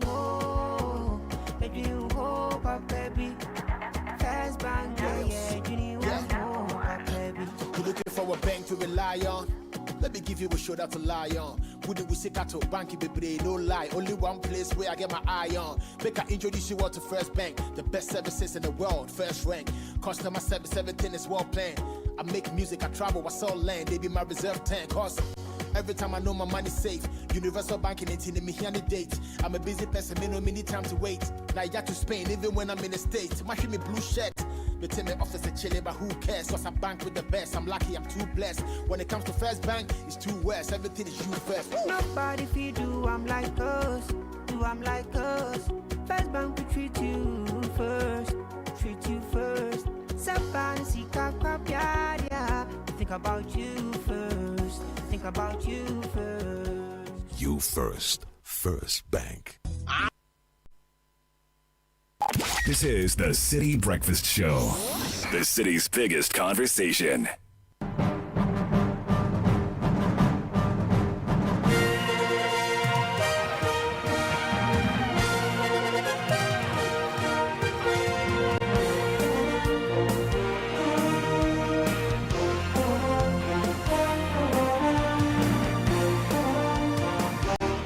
Friday morning, welcome to Kickoff with me, Gabriel Fair. In the next couple of minutes, we'll build up to this morning's game between the Black Stars of Ghana and the Samurai Blue of Japan in the 2025 Kirin Cup Plus. We hear from the Finance Minister on how much has been allocated for the team ahead of next summer's World Cup. Thanks to Zonda GH, Polyton Ghana, Shell V Power, and Shell Let's Improve Life. All right, let's get into it now. Ghana's Black Stars will face Japan at 10 a.m. this morning in Nagoya in the first of two friendly matches on the 2025 Asian Tour as part of preparations for the 2026 FIFA World Cup. Now, head coach Otuado will be without the services of several key players for the matches against Japan and South Korea as he continues to assess his squad ahead of the World Cup qualifiers. There's more in the following report. Into the penalty area, good ball to Kubo, it's in the back of the net. The most recent meeting between Japan and Ghana took place in 2022 international friendly, where the Samurai Blue recorded a comprehensive 4-1 victory. Japan have been impressive at home, winning 3 of their last 5 matches, both friendly and competitive, by at least a 2-goal margin. The Black Stars of Ghana will once again face a formidable challenge against a Japanese side currently ranked 19th in the latest FIFA rankings. The match will serve as a tough test for Coach Otuado, who is looking to fine-tune his squad ahead of the 2026 FIFA World Cup. We are very, very pleased to be here.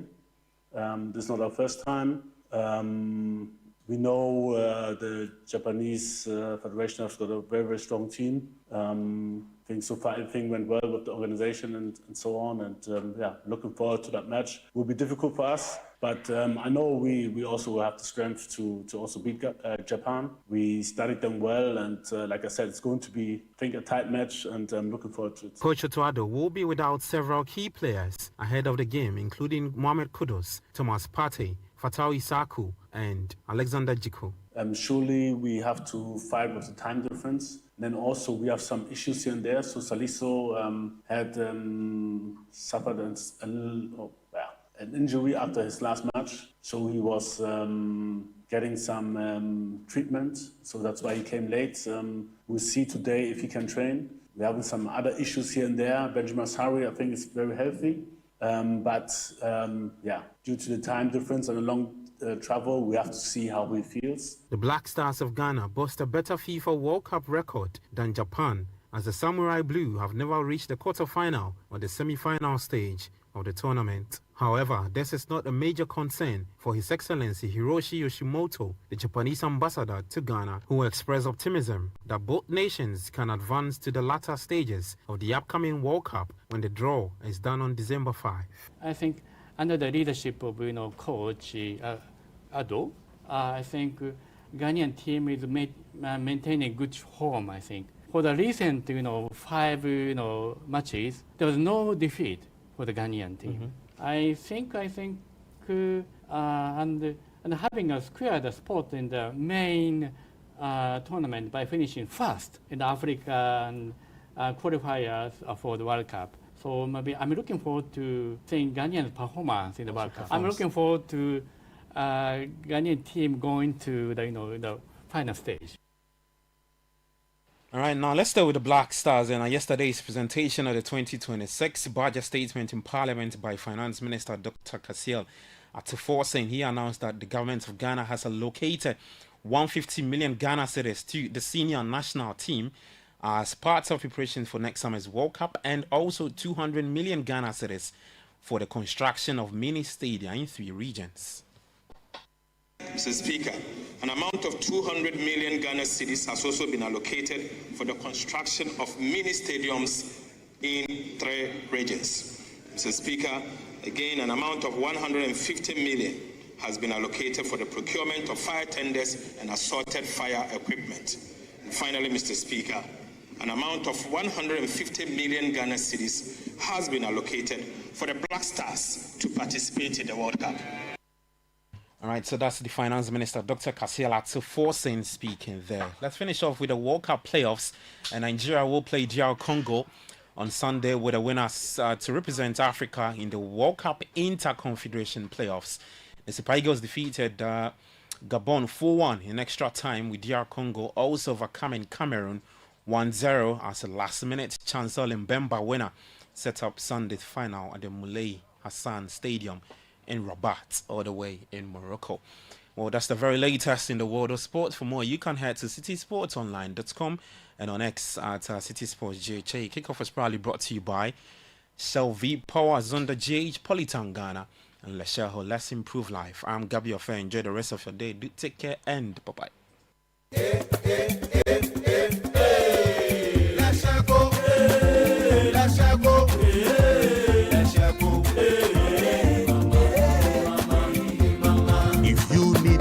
Services, innovative financial solutions. We deliver on our promise, cause we are number one. Let's share go, we improve your life.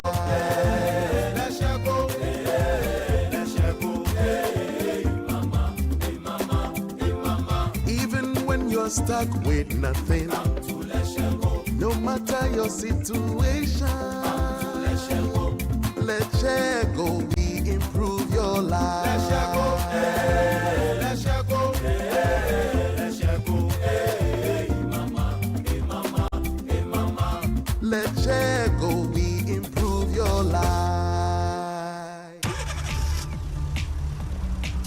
wonder how your car's engine is doing as you drive? Not often. Does it feel confident and protected, or is it tired and struggling? I have a busy schedule, so I leave matters of my engine to Shell V-Power. With Shell V-Power, you can feel confident because it is the best ever fuel designed for performance and efficiency. Shell V-Power removes performance-robbing deposits, so you can feel protected.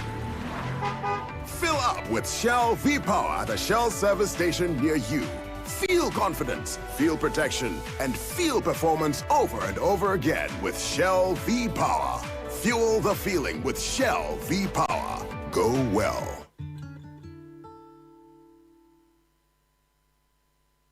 The luckiest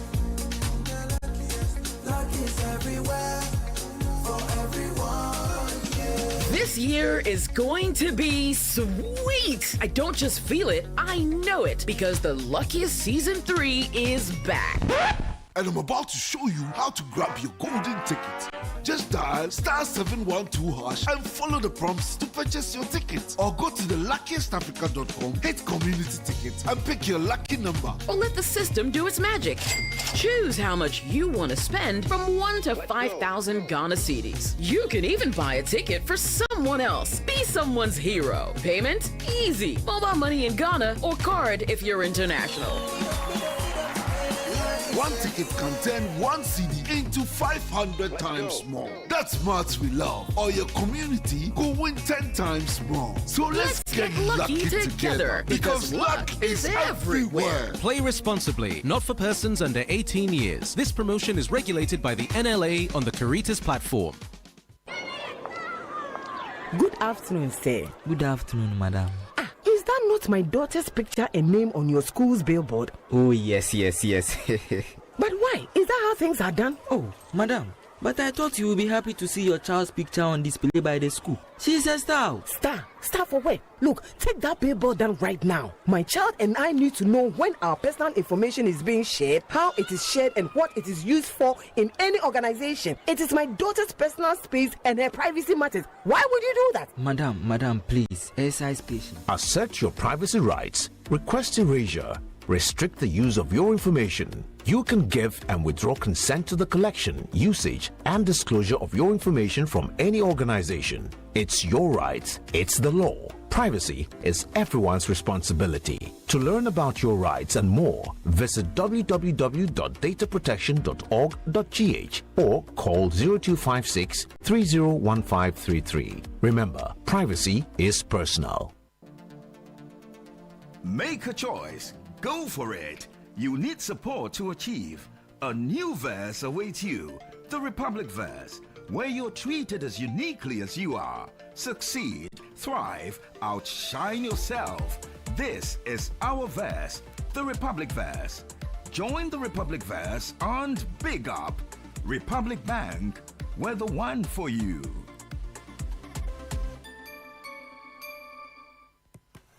You can't tell what your baby will become or what his interests will be.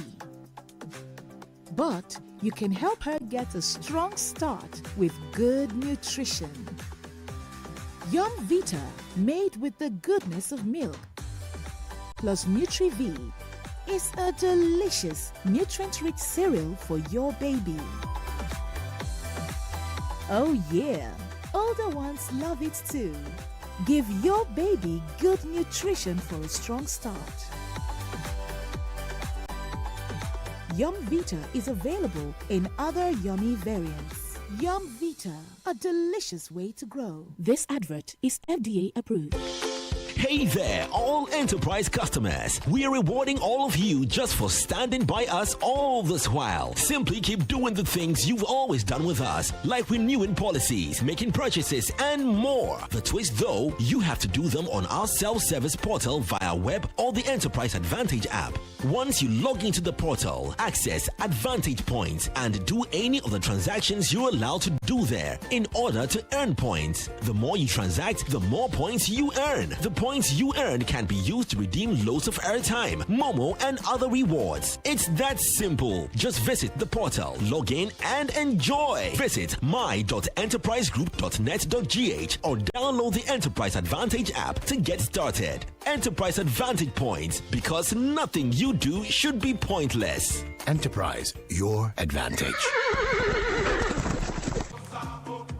The Association of Ghana Industries, in collaborations with Ministry of Trade, Agribusiness and Industry and Ghana Standards Authority, presents the 14th AGI Ghana Industry and Quality Awards. Theme: creating a conducive business environment and quality standards for industrial competitiveness in a 24-hour economy. Guest of honor, His Excellency John Dramani Mahama, President of the Republic of Ghana. Date: Saturday, November 29th, 6 p.m. at the Grand Arena, Accra International Conference Center. Major sponsors: Gasem, Softcare, Regulus, Promacedor, Olam Agri, Wilma Africa, Qualiplast, B5 Plus, Syntex Tank, GCB Bank, Guel, Nestle, Activa Insurance, Acadia, Petrosol. Co-sponsors: Casapreco, Coca-Cola, Accra Brewery, Guinness Ghana, Sleek Garment, Vortic, Apple Pie, Multitred, Adiza. For tickets, you can call 0244-499-101. Be part of this excitement.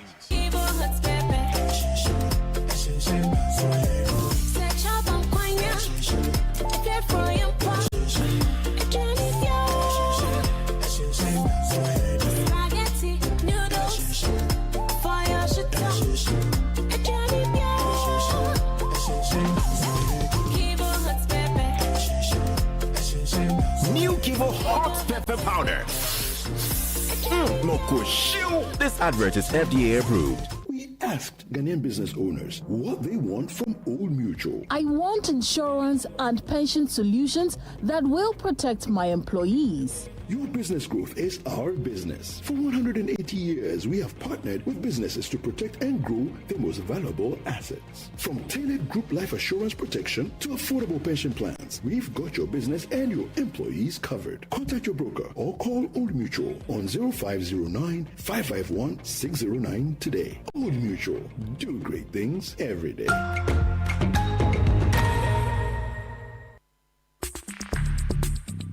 Join the conversation on the Citi Breakfast Show on Facebook at facebook.com/Citi97.3, Twitter at twitter.com/Citi973, and Instagram at instagram.com/Citi973 with the hashtag CitiCBS.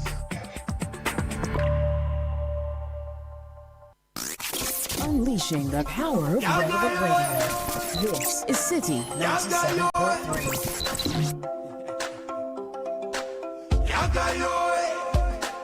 Batman, all for real, all for real.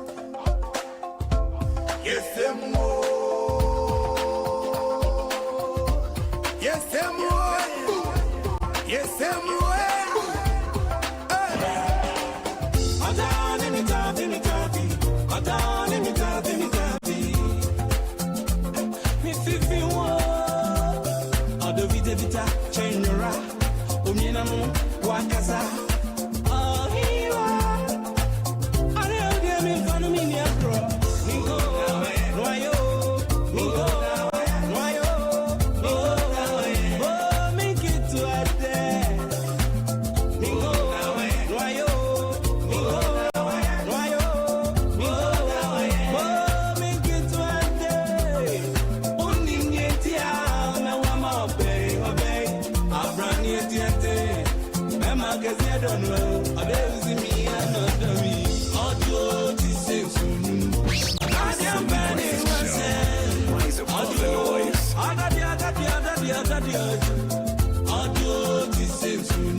And Christmas came early.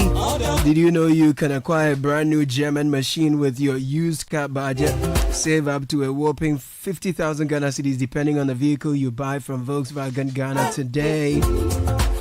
Where's the pride in driving an old used car when you could have purchased a brand new car at a used car price? Call or WhatsApp VW Ghana on 025-638-6896 for more information about our range of models. They have Vetus, T-Cross, Tijuana, Allspace, all new Touareg, Terramont and the Amarok pickup. You deserve a brand new car. Take advantage now. Drive VW, drive local. T's and C's apply. You know, we have the Finance Minister on the morning today, right? Stay with us. We'll be having that big conversation shortly. From the Wiggle Vision Limited, Ghana's leading tech company, comes Frog, the ultimate platform for USSD, OTP, voice and bulk SMS messaging. Frog offers unbeatable rates to all mobile networks in Ghana, helping your business reach more people faster. So whether it's bulk SMS, voice SMS, IVR or USSD, our secure APIs and tools ensure easy integration for businesses of all sizes. If you're ready to elevate your customer engagement, visit wiggle.com.gh, frog.wiggle.com.gh or call 0554-170-599. Wiggle Vision, empowering businesses one message at a time. Have you ever imagined owning your dream house and paying within 5 years with absolutely no interest? And on top of that, driving home in your very own electric car with over 300-kilometer range? Well, it's not a dream, it's the magic of Afro-Arab Properties. We are best known for building the most affordable, accessible and quality homes in Ghana, rewarding our clients with amazing extras. From 1, 2, 3 to 4 bedroom homes, Afro-Arab Properties has you covered at a prime location. We have properties in Manette, Spintex, East Legon Hills, Santor, Ashalibotre, Tama Community 25, Old Ningo, Amasama and Apollonia, Mindjo, and more. 0551 753 231. AfroArabProperties.com. Zenith Bank Ghana is turning everyday spending into rewards from November 2025 to January 31, 2026. Spend up to 10,000 Ghana cedis with your Zenith MasterCard debits or prepaid card and be rewarded with shopping vouchers. That's right, whether you're shopping, buying groceries, paying bills, or enjoying a night out, every transaction brings you closer to being rewarded. The best part is rewards are giving out at the end of each month during the campaign period. So what are you waiting for? Use your Zenith MasterCard, spend more, win more. T's and C's apply. Visit zenithbank.com.gh for more information. Zenith Bank, in your best interest. Are you a gig worker, a website designer, consultant, writer, delivery partner, freelancer, or into any e-commerce? Did you know you can secure your future with SNIT even without a traditional employer? You hustle day and night to make ends meet, but when the work slows down or when sickness or injury prevents you from working again, who will look out for you? That's where SNIT steps in. Ensure your income today, contribute regularly, and enjoy an old age pension for life with annual increases to keep you secure. If sicknesses or injury stops you from working, Senate pays you an invalidity pension for life, no matter your age. So call us now, 0302611622. We have 53 branches nationwide. Find us on socials, Facebook, X, Instagram, TikTok, and YouTube at SNET Ghana. SNET will deliver on our promise. Yes, Caleb, kickstart your day with the irresistible chocolatey goodness of Twisco, enriched with Enafort, a combination of energy-boosting minerals and vitamins, including B vitamins, vitamin C, D, iron, and many more. With just 2 Ghana cedis, you can treat yourself and your little one. Simply mix with water, add sugar, milk, stir, and enjoy. The kids can't get enough of it. So why wait? Head to your nearest store and grab your Twisco 20-gram sachet, 400-gram sachet, or 400-gram tin today. Twisco, power your dream. This advert is FDA approved. Concerned about your health? Don't let uncertainty weigh you down. Get the clarity you deserve with SynLab. We offer fast, accurate, and reliable diagnostic testing from routine blood work to advanced screenings. With over 5,000 tests, you can contact our branches nationwide, and you can call 030-276-3580 or 059-384101. You can also visit www.synlab.com.gh. SynLab, your trusted lab right where you are. SynLab, the new MedLab. SynLab, test with the best. And Vita infant cereal with milk is making feeding time for babies 6 months and above easy. With 3 delicious flavors, rice, wheat, and maize, and maize and wheat, baby gets a variety of cereals. Vita infant cereal is enriched with Nutri-V, which contains 16 essential minerals and vitamins, including zinc, iron, and calcium. We recommend you only add previously boiled water, stir, and experience the joy of feeding baby. Yes, that's right. Vita, good nutrition for a strong start. This advert is FDA approved.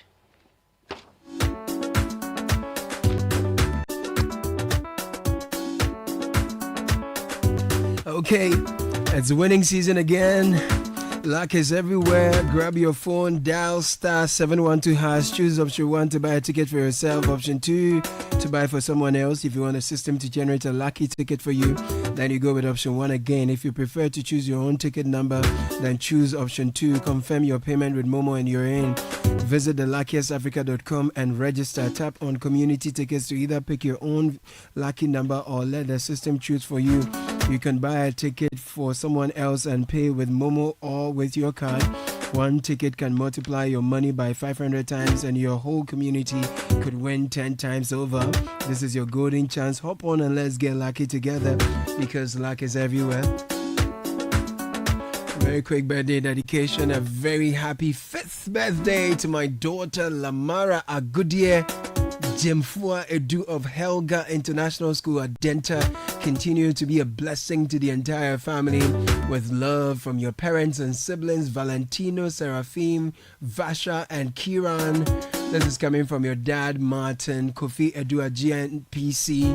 To you, Lamara Agudi Jemfua Edu. Lovely name. Happy 5th.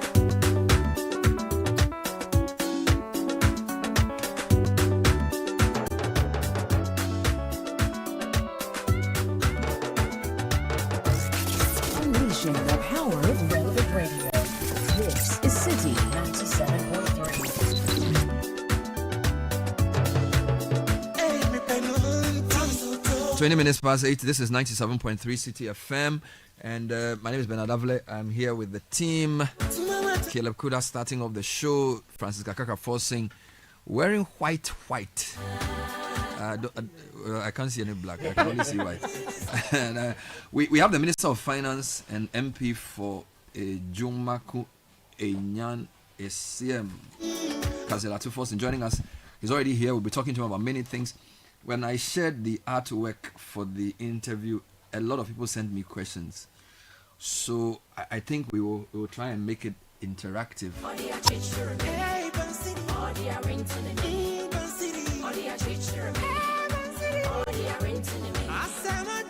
So if you send the questions and you make them simple, we can throw a lot of them in so that he can address them, because there's so many things going on. As a minister, he did the budget for, I think, 2 hours yesterday, and he's here to talk to us first on radio to take your questions. So the WhatsApp number is 054-998-6996. We're hoping to go from now till 9:30.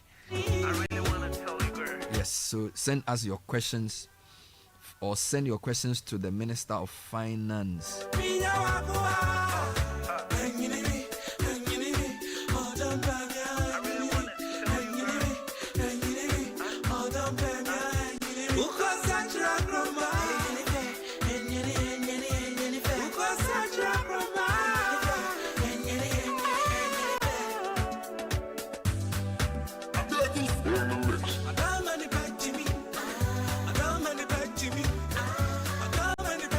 So it's 22 minutes past the hour of 8, and we have happily to say for the second time this year on the Citi Breakfast Show, Minister of Finance and acting Minister for Defense, Ato Forson.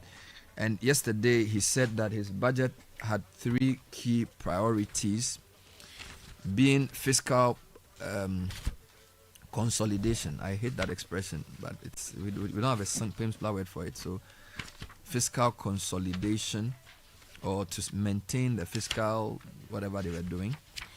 And then he also spoke about job creation and accelerated economic transformation and job creation. That's the second one. And then the third one was security and social sector. Beautiful. Consolidating macroeconomic stability, accelerating economic transformation and job creation, and strengthening security and social sectors. He will deal with those things for us this morning. Thank you very much, Atu. Great to see you. Good morning. Good morning. How are you? I'm very well. Today I've had a lawyer from your constituency to join me. Oh, okay. Because there are certain questions only people from your constituency can ask. Are you from Abakrampa or Ujumaku? So my mom is from Abakrampa and my dad is from Citi in Ujumaku. So he's your member of parliament? Yes. Do you vote in the central region or the Greater Accra region? Unfortunately, I vote to the Greater Accra region. No further questions. It's good to see you. I'm surprised you were able to do almost 2.5 hours budget. Did a TV interview last night. Live? It was live? Correct. Evans? Yes. And you are here this morning? Yes. I have to defend the work I've been doing in the last last few months. Wow. Is budget the biggest thing the ministry does? I think the biggest thing we do is not seen by the public. It has to do with budget implementation and policy making. You see, the Ministry of Finance is a central management agency of government. We are an MDA by itself, and we are the macro fiscal institution of the Republic of Ghana. And so every ministry have to come to the Ministry of Finance for policy making, economic policy making. And most of the policies that you see, the fiscal impact, the economic impact, we do those kind of analysis. And so it's quite a big institution. We have over 1,000 staff. Over 1,000 staff. Over 1,000 staff. We have a chief director and 2 coordinating directors. So even though you don't supervise all ministries, a lot of them depend on you because there are allocations. Exactly. So you determine the amounts. Yes.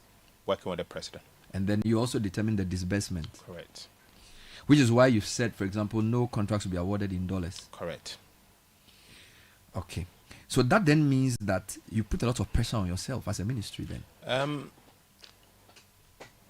The design of Ghana, the constitutional design of the country, and the economic design, the fact remains that a weak Ministry of Finance can drag the country aground.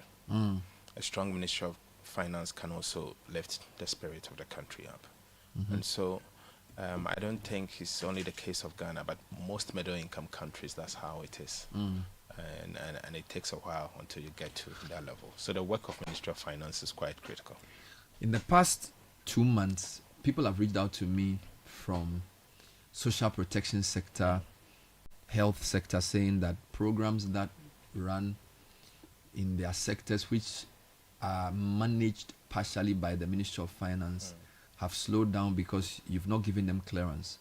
Okay. For example, there are programs that, even though they naturally run under the gender ministry, maybe it's like a World Bank program, the Ministry of Finance sort of, I don't know whether the word is to ratify it or basically gives the go-ahead from the government side before the project can continue. Okay. A lot of them were complaining that they were not able to move because the Ministry of Finance, quote unquote, was sitting on the approval. That's the word they used. I don't know whether this has come to your attention. Maybe let me explain that. We have a cap on disbursement, and we have two types of disbursement. The bilateral loans, of which it was stalled, and we have a number of them that we are renegotiating. I'm sure you've been seeing me signing bilateral agreements with countries for debt restructuring.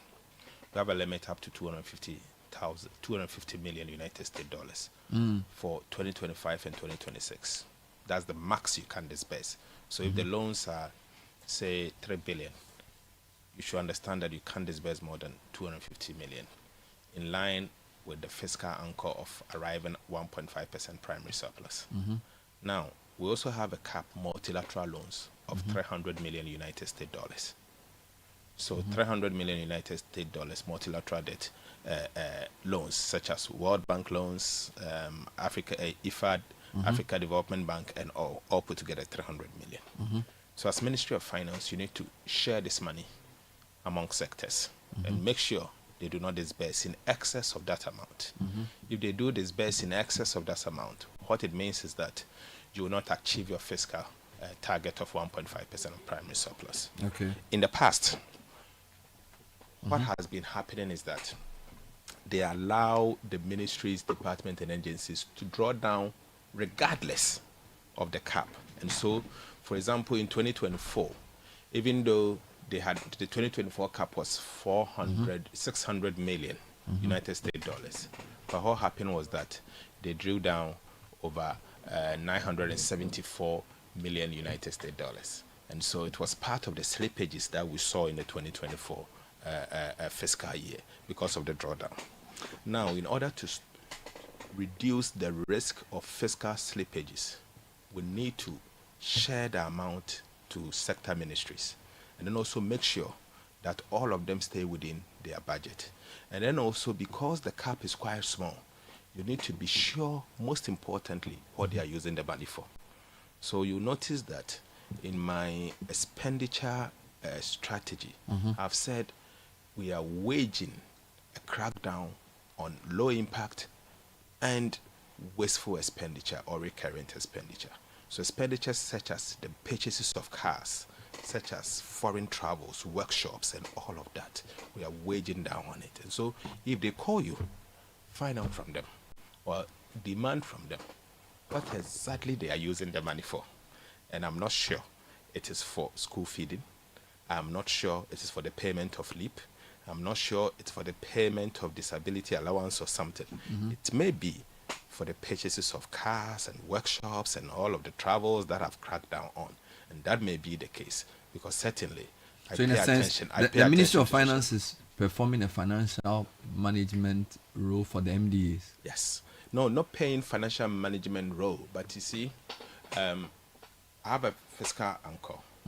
The fiscal anchor says you can't do primary surplus in excess of 1.5% of GDP. How do you arrive at that? Okay. You need revenue and expenditure to balance it off, and loans that you've taken all. And so that alone gives you a cap that has been agreed upon.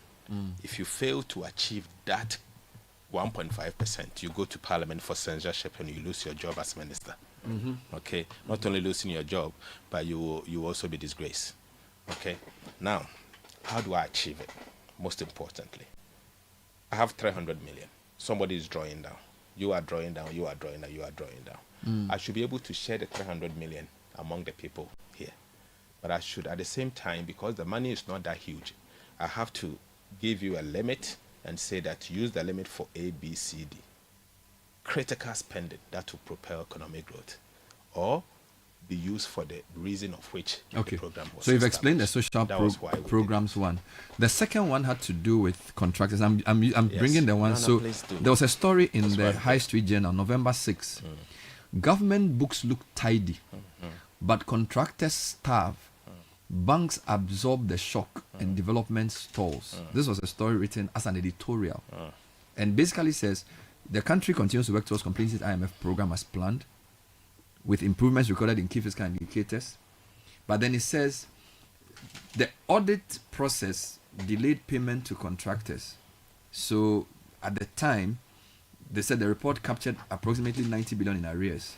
But you said it was 68 when you did the work. And then you also give the breakdown.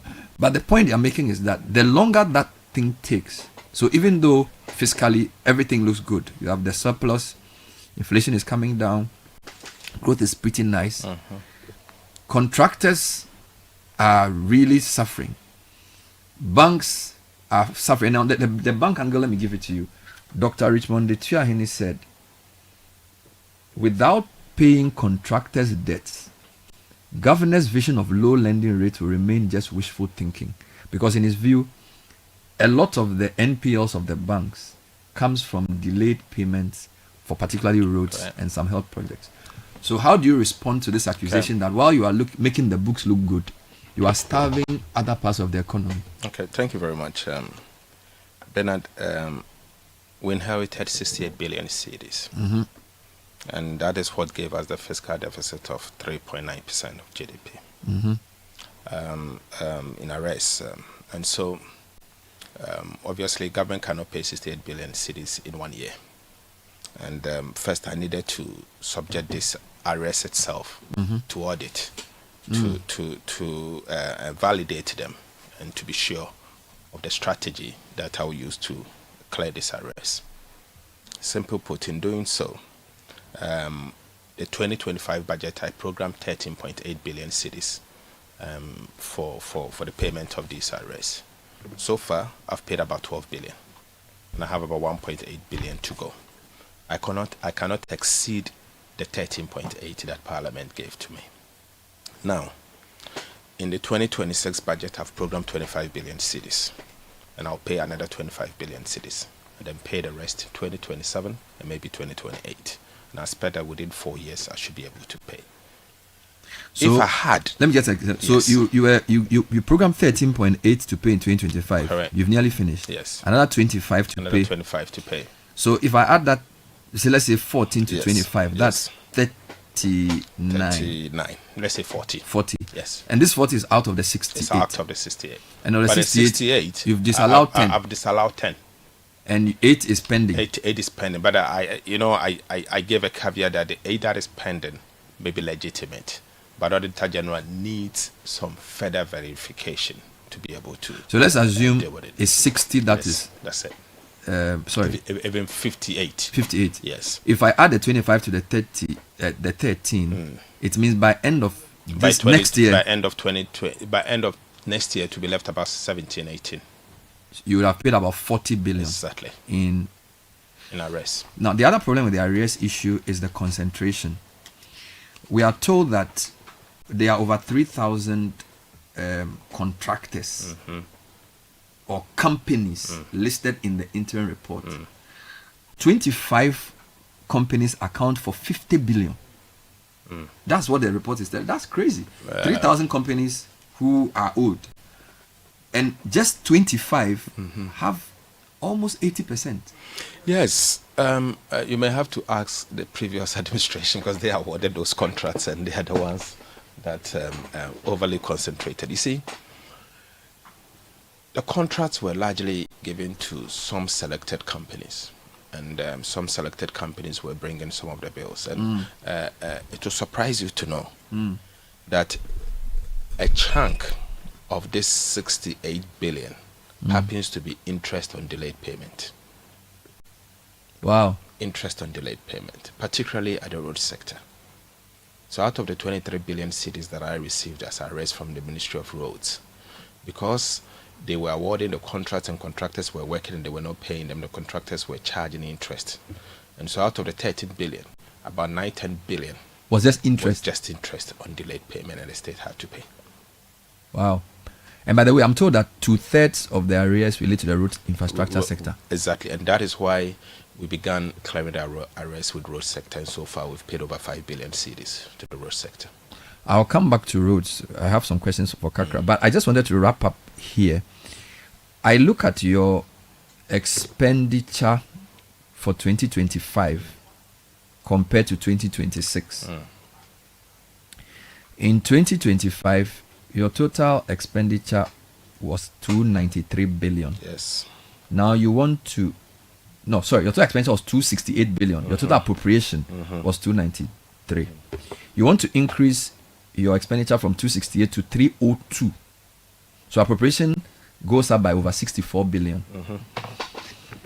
Somebody wants me to ask you, where are you going to get that money from? Okay, there's growth in revenue and growth in non-tax revenue. And so you are seeing some significant growth in revenue there. If you look at the revenue numbers, you know exactly where it's coming from. And we are still meeting the 1.5% primary surplus anchor. And we have some significant Eurobond payments coming up that we have to pay, and some DDEP payment. You know, 2026, I have about 51 billion cedis that I have to pay in DDEP coupons. And so that alone is quite a lot. This year I've paid about 20 and it's jumping to about 51 billion. So that alone increases. So let me get this straight. There's growth in revenue. Yes. To cater for this jump in expenditure. Exactly. You've removed about 1.9% from the VAT based on your recalibration from 21.9 to 20. When we read the BOG's report in September, it says some of your revenues had been affected by the currency's appreciation. Correct. So I think the ones that depended on foreign exchange. So either the oil revenue and the royalties. Royalties.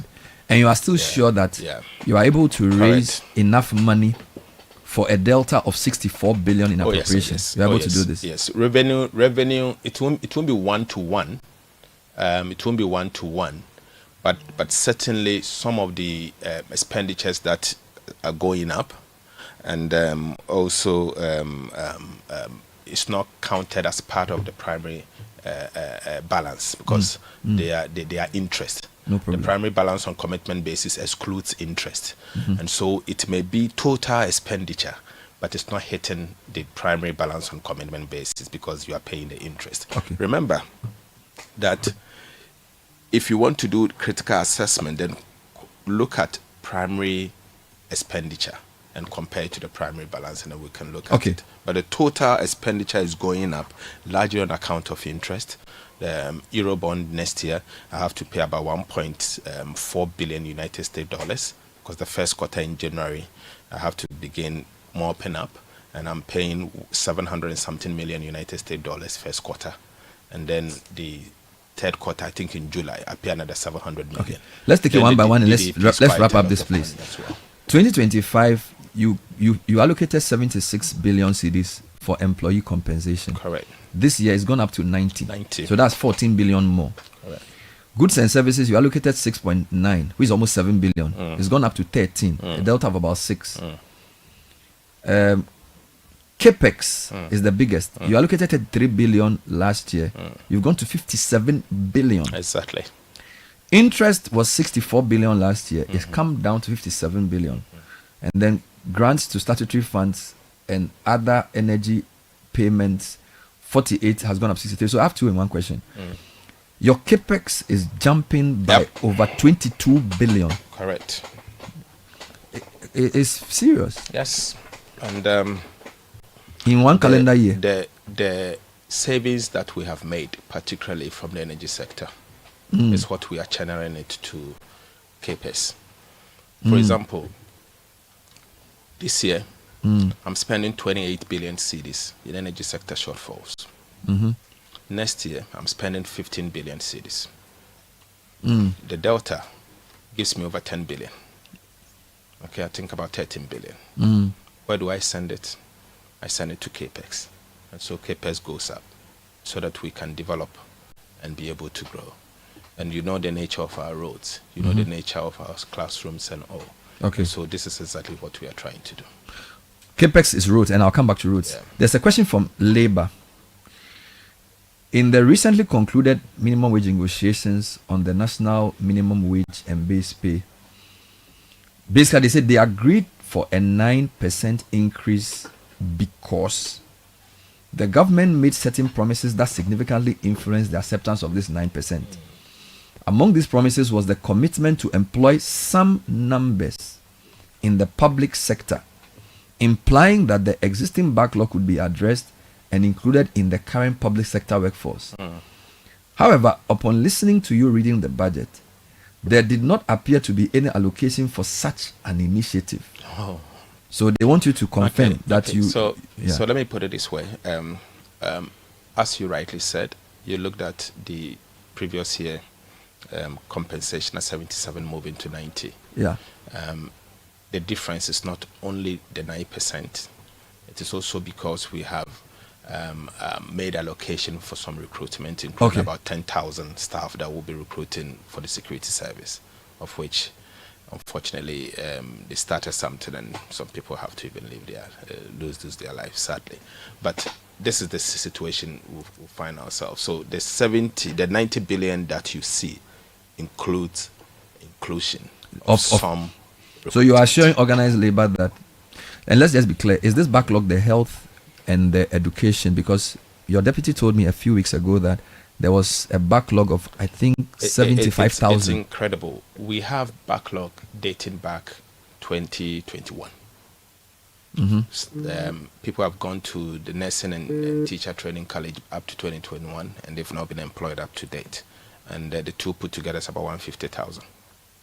And so are you going to absorb all the 150,000 people next year? No. We can't. I mean, the budget cannot, 90 billion cannot accommodate that much. I'm not too sure how much it will be. I think it's a sector-specific question. The reason I'm pushing this is that we already know that 47% of your tax revenue goes to public sector people. Correct. This is, I'm sure, wages and salaries and possibly goods and services together. Correct. That's a lot already. These people are less than 1 million people. Exactly. These people are not the ones who are producing anything necessarily in terms of private sector. You are giving them 47% of our tax revenue. And now they are asking that you employ more people.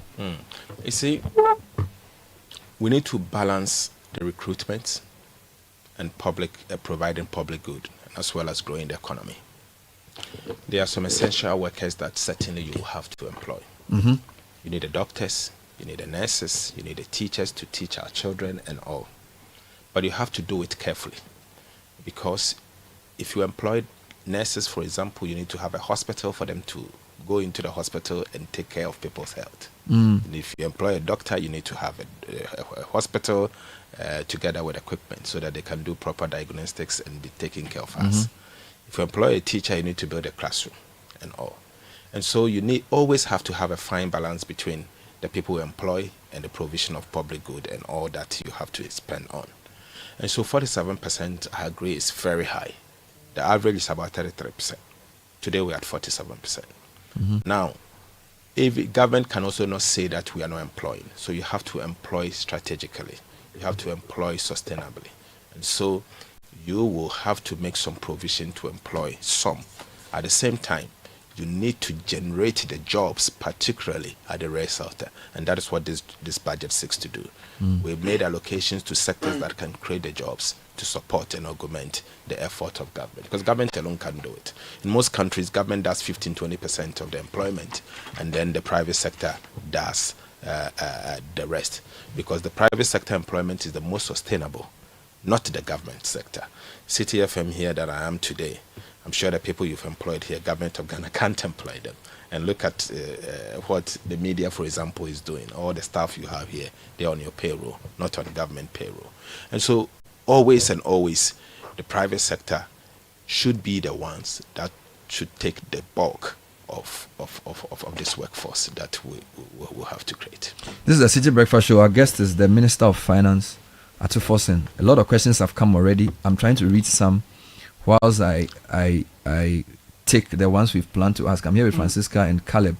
Francisca has a couple of questions on roads, but I notice people keep sending questions about arrears. So let me just ask a couple so that you can reiterate the point. So this one says, Bernard, please ask the minister what is his reason of not paying the contractor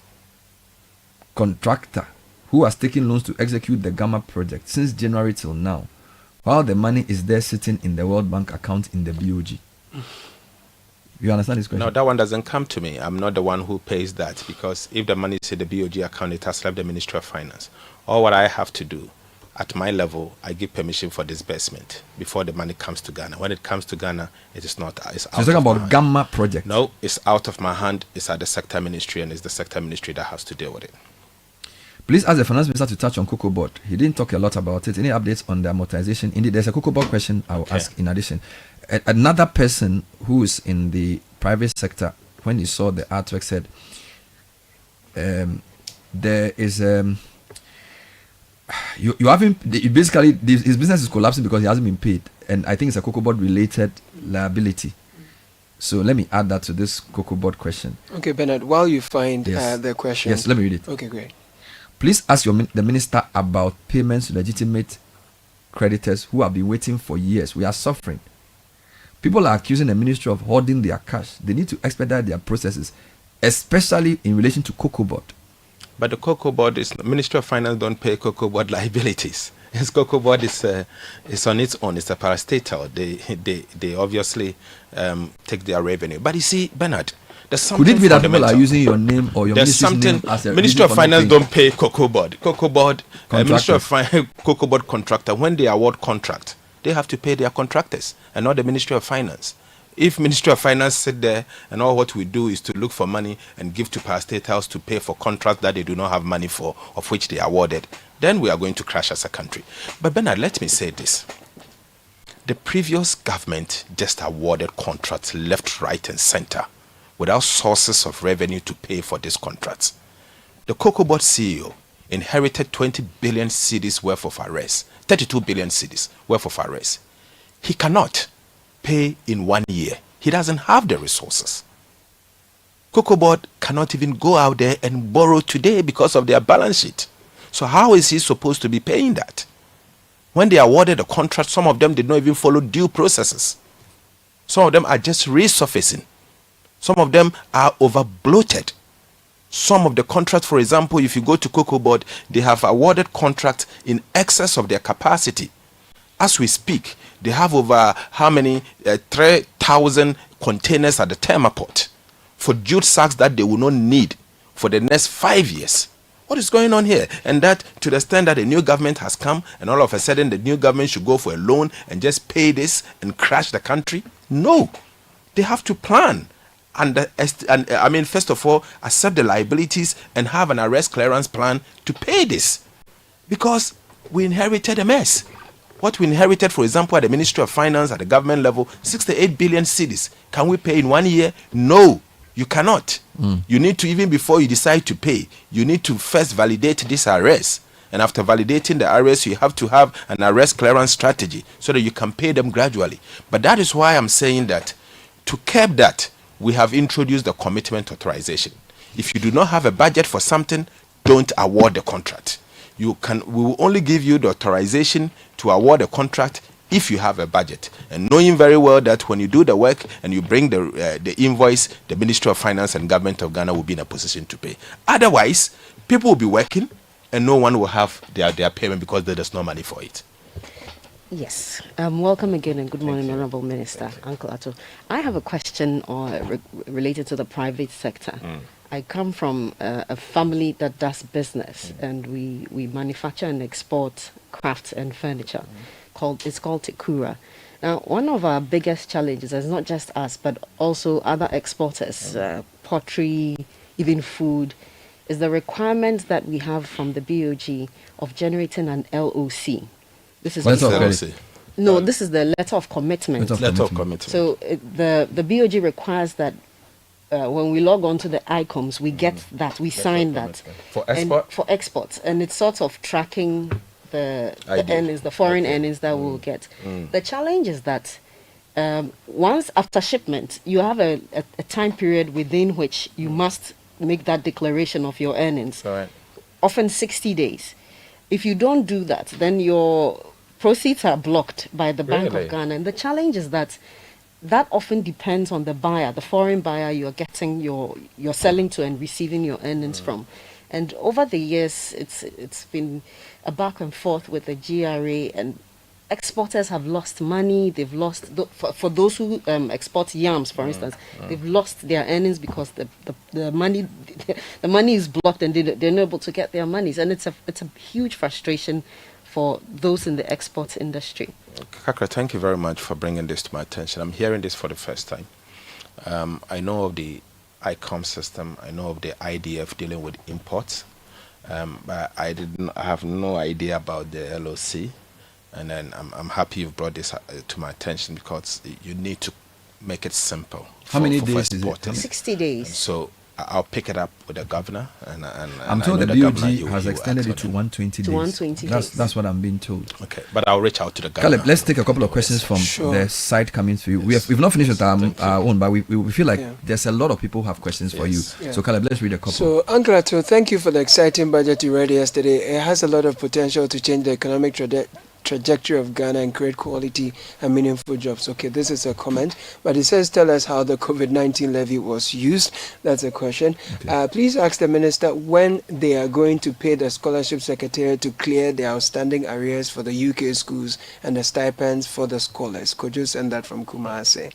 Bernard, I want to humbly ask the Honorable Minister of Finance if he has induced a one-party state. I ask you because the budget was like birthing a new Ghana, the Ghana we all want. God bless him. Richard sent that from Dan Soman. Okay, CBS team, can you find out from the minister what specific programs are being implemented to make Ghana and Ghanaians more receptive to data? There is a lot of talk about data-driven economy, but if citizens are not engineered to actually begin looking at issues from a data or statistical point of view, it's useless. Jay sent that from Laboni. Okay. Good morning, Bernard. And to the Honorable Minister, please ask him if they would complete the almost quarter of a century Accra Kumasi dualization project for us before they start the expressway. Those of us who use that stretch are really suffering.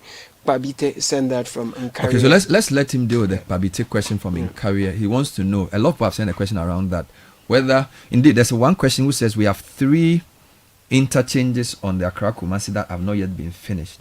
That would you be minded to finish those before you begin this ambitious Accra Kumasi expressway? Okay, thank you. We have not abandoned the work on the Accra Kumasi. The minister for what is named my brother Kwame still has has asked contractors to continue the work, and those that we inherited we've paid, and contractors who are minded are going to site, and they have asked them to go to site and continue the work they are doing. So I want to use this medium to assure everyone that government has no intention to abandon that work, and we'll continue. The only problem we have is that we've seen variations of cost estimate that has doubled the cost of construction, and the minister is looking into it. The question is, why not focus on completing because there are 3 major bypasses under construction, Bunsu and beyond Konongo. Why not focus on completing these bypasses and also closing the gaps between the bypass, so that at least we can have dual carriageway from Accra to beyond Konongo before you start this ambitious Accra Kumasi? Let me put it this way. The 2 are not the same. One is a trunk road, one is an express road. We've never had an express road in Ghana. And what we have, as we shown yesterday, was not just a road. It's more than a road. It is opening up a country, setting up industrial hubs, building access to new industrial enclaves and all. So people just see it as a road, but it's more than a road. It links the country in a way and build businesses along the corridor and connect the 2 together. Express road, you will pay.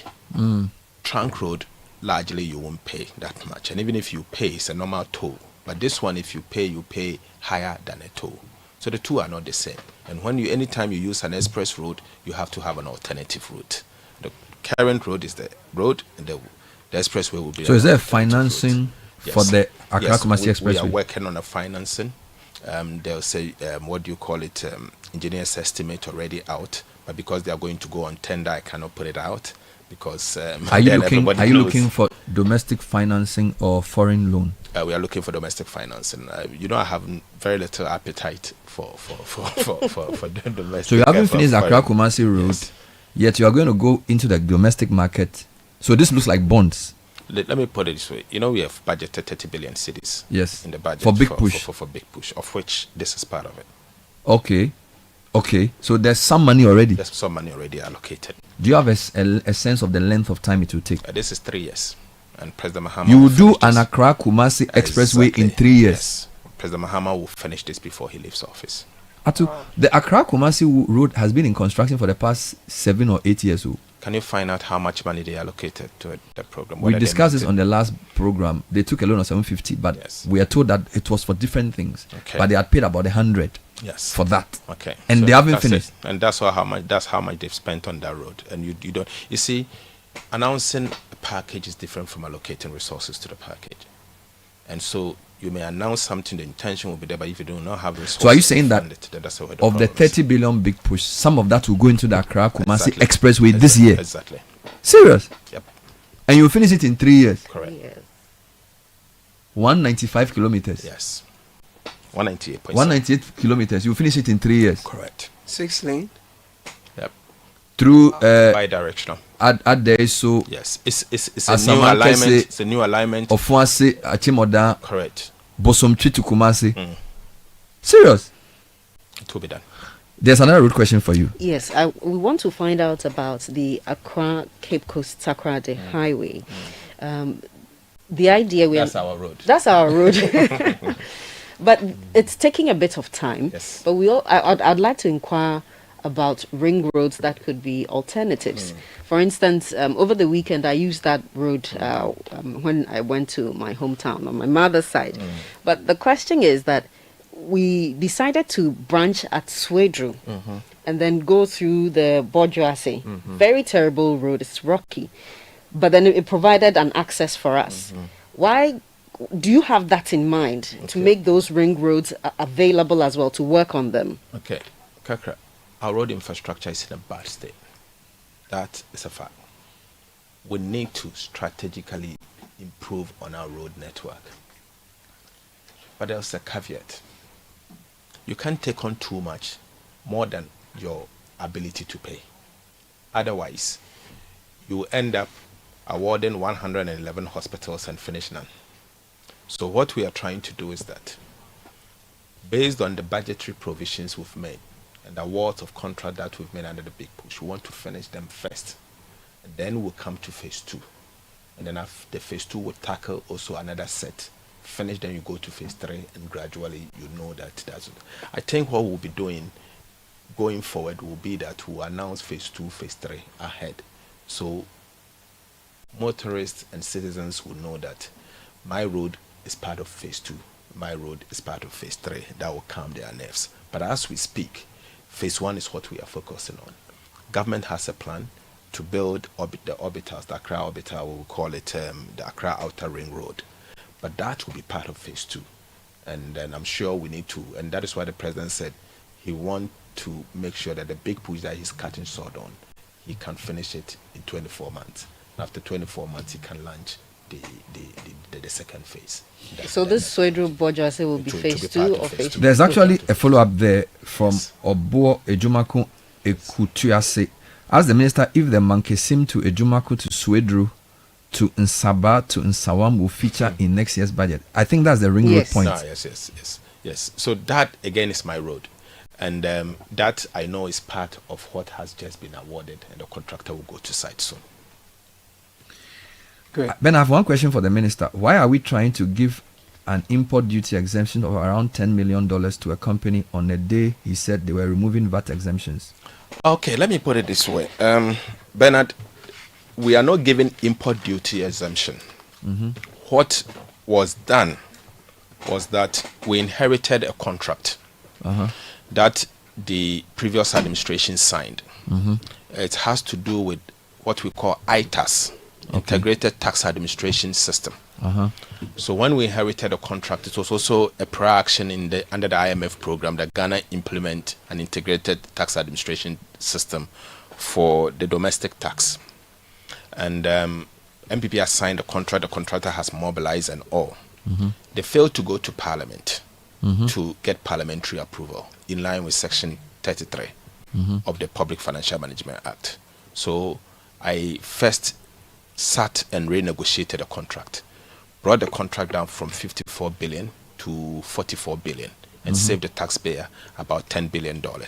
Took it to cabinet, got approval, and I need to take it to Parliament for approval before we can begin the implementation of the contract. It is an inheritance. It was signed, and you need to rectify it for future before you can implement it, and that is why we are taking it to Parliament. Somebody so wants me to in any case, we have rather saved the taxpayer $10 million United States dollars. Will you subject the Accra-Kumasi Expressway to the yet to be created value for money office? Correct. It depends on Parliament. Parliament will have to assist me to quickly get that approved. And as soon as that is approved, will the value for money office be under the office of the president or to be in Parliament? Be at the Ministry of Finance. But that becomes self-serving, doesn't it? No, it doesn't. For independent analysis. No, in the past, we were using companies like Crown Agents. Yes. Who were outside of their jurisdiction. Correct. If you want to do independent value for money, don't you think Parliament is a better place? Okay, so we looked at models across the world. We look at the Canadian model, the UK model, the Australia model, the UK model, the US model, the Australia model. None of them sits at Parliament or their legislature arm of government. No, none of them has that structure. It is, some are an office at the Ministry of Finance, some independent with the Ministry of Finance oversighting on, and that is the structure. You know my problem? Yes. You as Ministry of Finance has just said you want to do an Accra-Kumasi Expressway. Yes. No, it's not Ministry of Finance doing it. It's the, yeah, it's but the you Ministry believe of it. Roads. Yes, I believe it. So if Bernard Avle is the head of Value for Money Office, and my minister just announced a grand project that I announced it on behalf of government. Good. So will I have the balls? Yes. To say this is not value for money? Yes. They have you to. Sure? They have to. That is why they are there. That he will, technocrat in value for money office will say, you see, the president's decision to do Accra Commercial Expressway is not value for money, so they should stop. No. And you will listen to it. Let me. The value for money office is not there to say that this project is not viable. It is there to assess the cost and to make sure that the cost is in tandem with best practices and the project is not overloaded. Fair enough. So that means the project has already been agreed. Okay, so you agree on the concept and then you subject it to value for money. Currently, we do value for money. But what if you agree Crown Agent concept, does not. I get you. So yes. Then the value for money office is very limited, because I think you should be able to say this proposed project doesn't make sense. It should be the scope of the value for money office's mandate should be able to say, Minister, it's a great idea to say you are going to do Accra Kumasi Expressway, but when we look at everything else, it doesn't give value for money. Don't do it. Oh no, they see that advice can also come because you remember you do value for money before award of contract. So if the technicians, after assessing and come to realization that the cost does not make sense and the state cannot afford, they can equally advise. You are sure of this? Yes, they can. Let me do advise. a question from Apia Domako, Cats International. It's a bit long. You have it. Caleb, read it for us, please. So this is coming from Apia Kusia. Yesterday, the minister, that's you, Ankrato, you stated that ECG's monthly collection had increased by 90% from December 2024. We need to place these numbers in proper context. Now, we know from the Auditor General and PwC reports that ECG had been underreporting its revenue and underpaying the cash waterfall mechanism by about 500 million Ghana cedis every month. In December 2024, ECG declared that about 1 billion cedis was paid to the cash waterfall mechanism. When you add the underreported amount, ECG's actual monthly revenue moves above 1.5 billion Ghana cedis. We also know that tariffs have gone up by almost 18.34% this year. So ECG's month-by-month collection shows a sharp rise from May, driven mainly by the tariff decision of the PRC. So the question is, with the tariff increase and the full disclosure of revenue to the cash waterfall mechanism, and given the earlier underreporting, is the claim of a 90% rise in ECG revenue not overstated? This is coming from CATS International and the Center for Environment. Thank you very much. And I'm happy he made reference to the Auditor General's remark that there was some 500 million that was for some reason not reported But where was the money going in the first place? Was it classified as revenue? Certainly no at the time. ECG may have kept it and they may have used it for something else. But now today they are putting it in the same account for cash waterfall mechanism. So it's revenue that is available to pay IPPs and to support the system. That's 500 extra. Yes, tariffs may go up, but tariffs going up doesn't mean it translates to revenue. Someone must collect the revenue. And ECG is collecting revenue. And I will not stop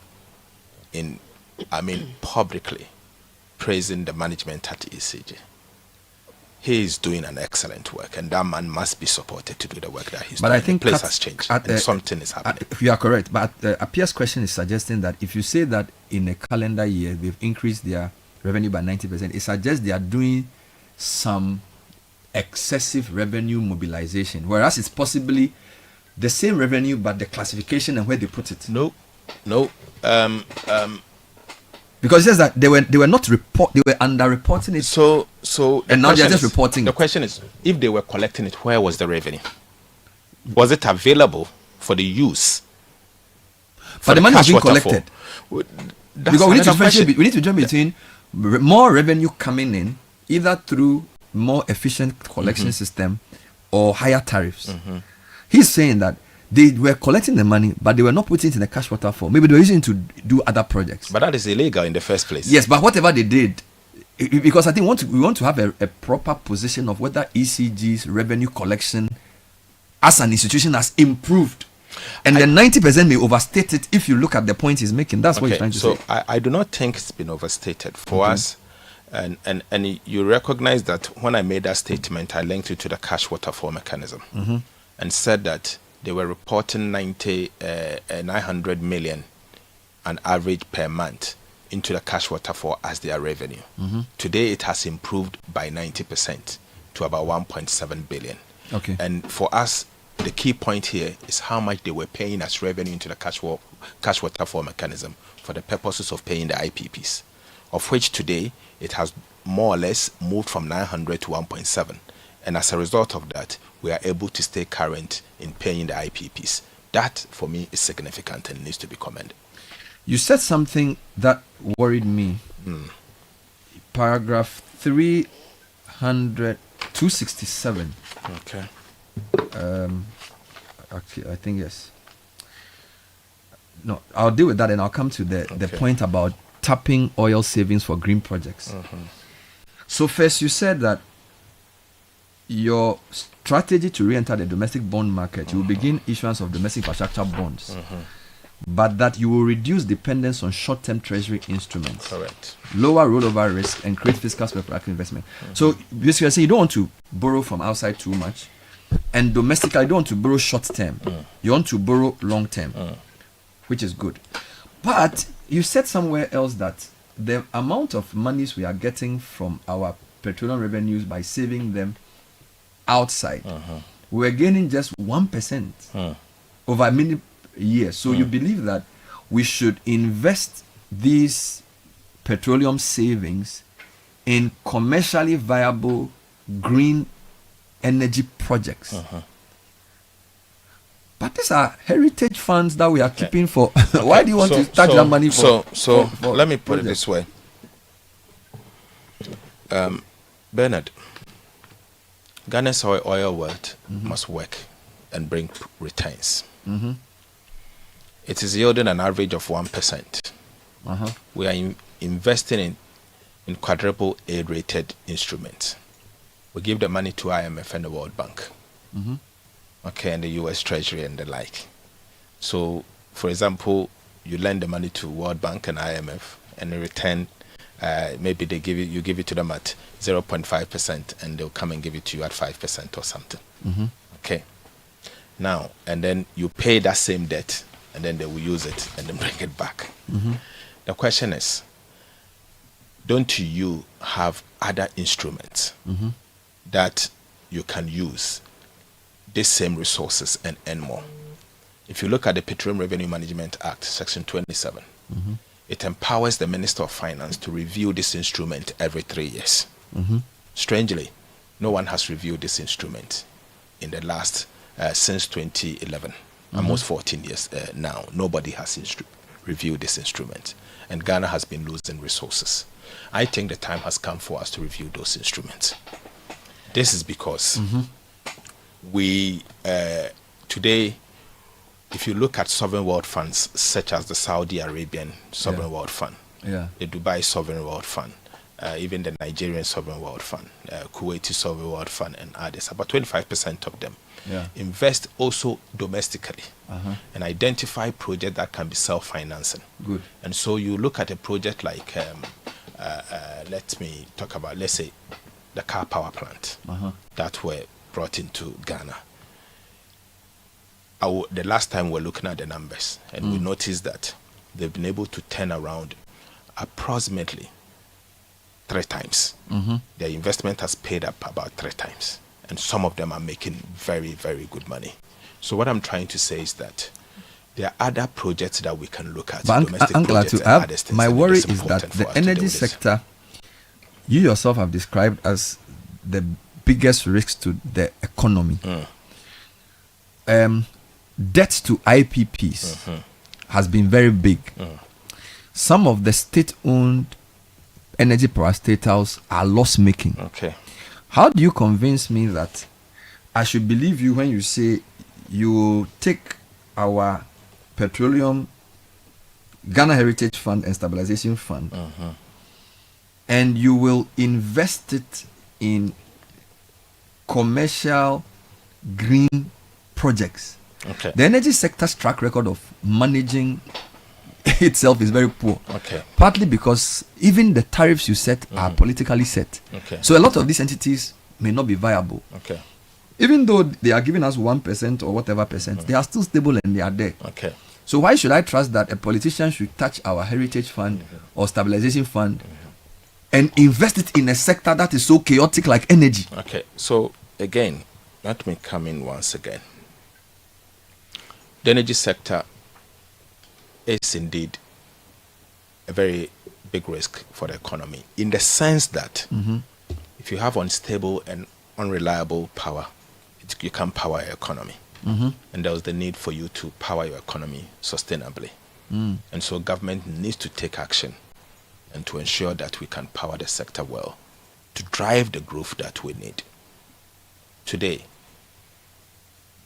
we also agree that the sector has challenges, particularly at the distribution end. Government has taken a decision to reform the ECG. Even before we complete the reforms, we have seen that some positive news in terms of revenue coming in, and we are more or less reforming the sector. Government intends to complete the private sector participation of the ECG. And we have already announced that Cabinet has approved it. Transaction advisors procurement is on the way and all. That is the last bottleneck left. But it remains the most profitable sector of our economy. Maybe you may have to look at it. It remains the most profitable sector, commercial sector. Why is it that VRA is not going down? VRA is still making some good money. Power generation remains the most profitable sector. And there's a lot of resources. Books are not the best. They are just there because you have a replacement for them. But there's a lot of resources. The IPPs are making a fortune. They are making money. You need to power the economy. You need to generate there was even talk recently of having to restructure some of the IPP debts. No. It's government that it's government that owes them. Yes. So if government behaves, I'm not saying that government never doesn't behaves. So you see, so let me put it this way. You see, Bernard. Yes. Put it this way. You have the government inefficiencies as one, and then you have the companies and their profitability as one. The fact that the government is inefficient doesn't mean the companies are not making profit. The companies are making profit, and that's what I'm saying. That sector is one of the companies most profitable. That are owed to the extent that LP Mapetogbo will have to do a press conference and say if they are not paid, they'll put up their plant. You remember? Of course, you've worked and they've generated invoice. You have to pay them. This is my argument. The principal person paying for our use of power is government. Correct. And over the past 30 years, the government of Ghana has not shown that it pays on time. Why do you take our heritage and stabilization fund money to invest in an energy project for a government with a poor track record like this? Oh, don't. I recognize that there are challenges. We inherited the 1.4 billion United States dollars. Okay, and today we are paying, isn't it? We have renegotiated this debt. We've already paid $300 million. We are paying $344 million this next year, and we'll pay the remaining $300 million or so by next 2027, and we hope to end it there. We have identified the challenge we have in the energy sector, particularly at the downstream, the distribution sector. Today, government has taken a bold decision to unlock it and be able to deal with it. The new management in place at ECG has shown early signs of doing well. We are not stopping there. That private sector participation needs to be completed. And I believe that if we're able to do that, we'll unlock that challenge, and that sector needs to. Because the truth also remains that without a good energy sector, you can't power your economy. We'll come back to that later. I'm sure there will be another in the same vein that government is not paying them, a lot more of them want to enter the system. And if you think it is not profitable, these businesses will still come into the sector. No, the businesses are coming to the sector because it's profitable, even though some payments are not going to them. And that is what has attracted them to come to the sector. I've delivered this point, so I'll leave it. There was a question about within the energy scholarship space. secretariat and stuff. Yes, I think you didn't answer. Yes. Yeah. Let me answer that. We've given some money to the scholarship secretariat. And the scholarship secretariat, I think Director General also came out and explained that last year, September last year, a good amount of people were sent abroad to study without recourse to the budget. And so we should support. We have subsequently transferred some money to the scholarship secretariat. But he says to me that they've sent a team to validate the claims, whether they are legitimate or not. Some traveled in the name of scholarships to go and study. But when they went, they did not study. And the payments, they were just there and just receiving the money. And so they are trying to validate. So as we speak, I think they have some resources to be able to make some payment for those legitimate ones. The flagship of government from the campaign was 24-hour economy. Correct. Listening to you carefully, you allocated 110 million for the secretariat. I see. Yeah. How are they supposed to? So what are they supposed to do? Okay, so 24-hour economy. Because I'm asking because it looks like your allocation should match your priority. Okay, correct. And that's exactly what we did. So 24-hour economy secretariat is there to design the policy and ensure its implementation. The policies as designed are private sector driven and private sector led. And it is not them that will, for example, spend the resources to do it. It's private sector. And so if you notice when I made statement, that particular statement, I linked it to what GIF and DBG, for example, will be doing. So if they, for example, are able to identify project A and link that project to Ghana Infrastructure and Investment Fund or the Development Bank Ghana or the Exim Bank, resources would then, private sector resources would then be given to those businesses for those businesses to be able to drive. And so the allocation to the businesses will not come from the 24-hour secretariat, but will come from the banks, Exim, DBG, and GIF, Ghana Infrastructure Investment Bank. The 110 million United States Ghana cedis that you see is for the running of this efficient management of this activities of the 24-hour economy secretariat. I'm taking you back to something I asked you first. Yes. The headline was government books look tidy, but contracted staff, banks absorb the shocks, development stalls. I was looking at the central bank's September 2025 summary of economic activity. Construction sector. Activity in the construction subsector, proxied by the volume of cement sales, declined by 10.7% year on year. In July 2025 to 212,000 tons, down from 238. Correct. However, on month-on-month basis, cement sales increased by 3.1%. Cumulatively, cement sales improved. Then they said the relative decline in total cement sales year on year was due to a moderation in construction activities during the review period. Then they also used passenger arrivals. Passenger arrivals also declined by 8.5% in year-on-year terms, and they give the figures. Now, then they say cumulatively for the first 7 months, passenger arrivals dropped slightly. Now, the reason I'm giving these two, construction, you yourself know, is one of the most important for job creation. Some people blame your fiscal policies for the struggles of the construction sector. So arrears payment and all of those. Of course, this data is up to July, right?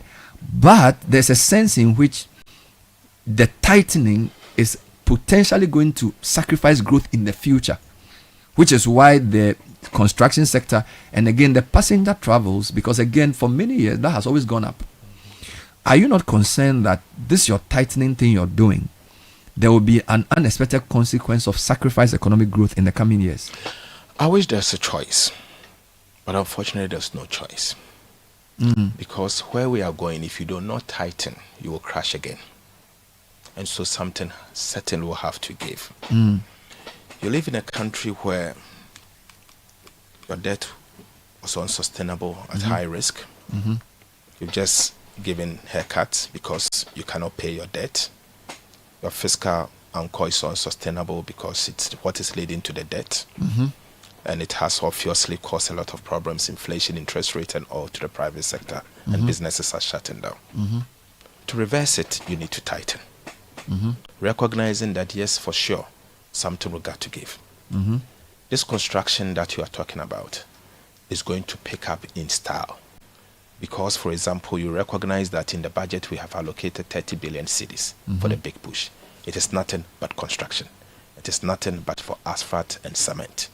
It is for the road sector, 30 billion. Aside that 30 billion, we have allocated 4.4 billion cedis to the Ministry of Roads. We have allocated another 3 billion cedis for Road Maintenance Trust Fund. We have also allocated 888 million Ghana cedis, obviously for the purposes of building agricultural roads. So you can see the quantum of money going to the construction sector, particularly the road sector. So it may have contracted in the first half of the beginning of this year. Clearly that is the case because it was a new government. Things need to change. We were validating claims. We were making sure that jobs are being done properly and all. So it was slow, but it's going to pick up in style, this time targeted. And it is being targeted to growth poles, and building these roads will build a country. And so that will happen. And but as for the tightening, it is a necessary evil. You cannot run away from the tightening. Something needs to be done. We need to return to a moderate debt, risk of debt distress, which we are there today, because of the tightening. So all of this needs to be done, and the private sector must benefit from it. Today, the private sector is breathing again. You can see inflation coming down, lending rates dropping, and all.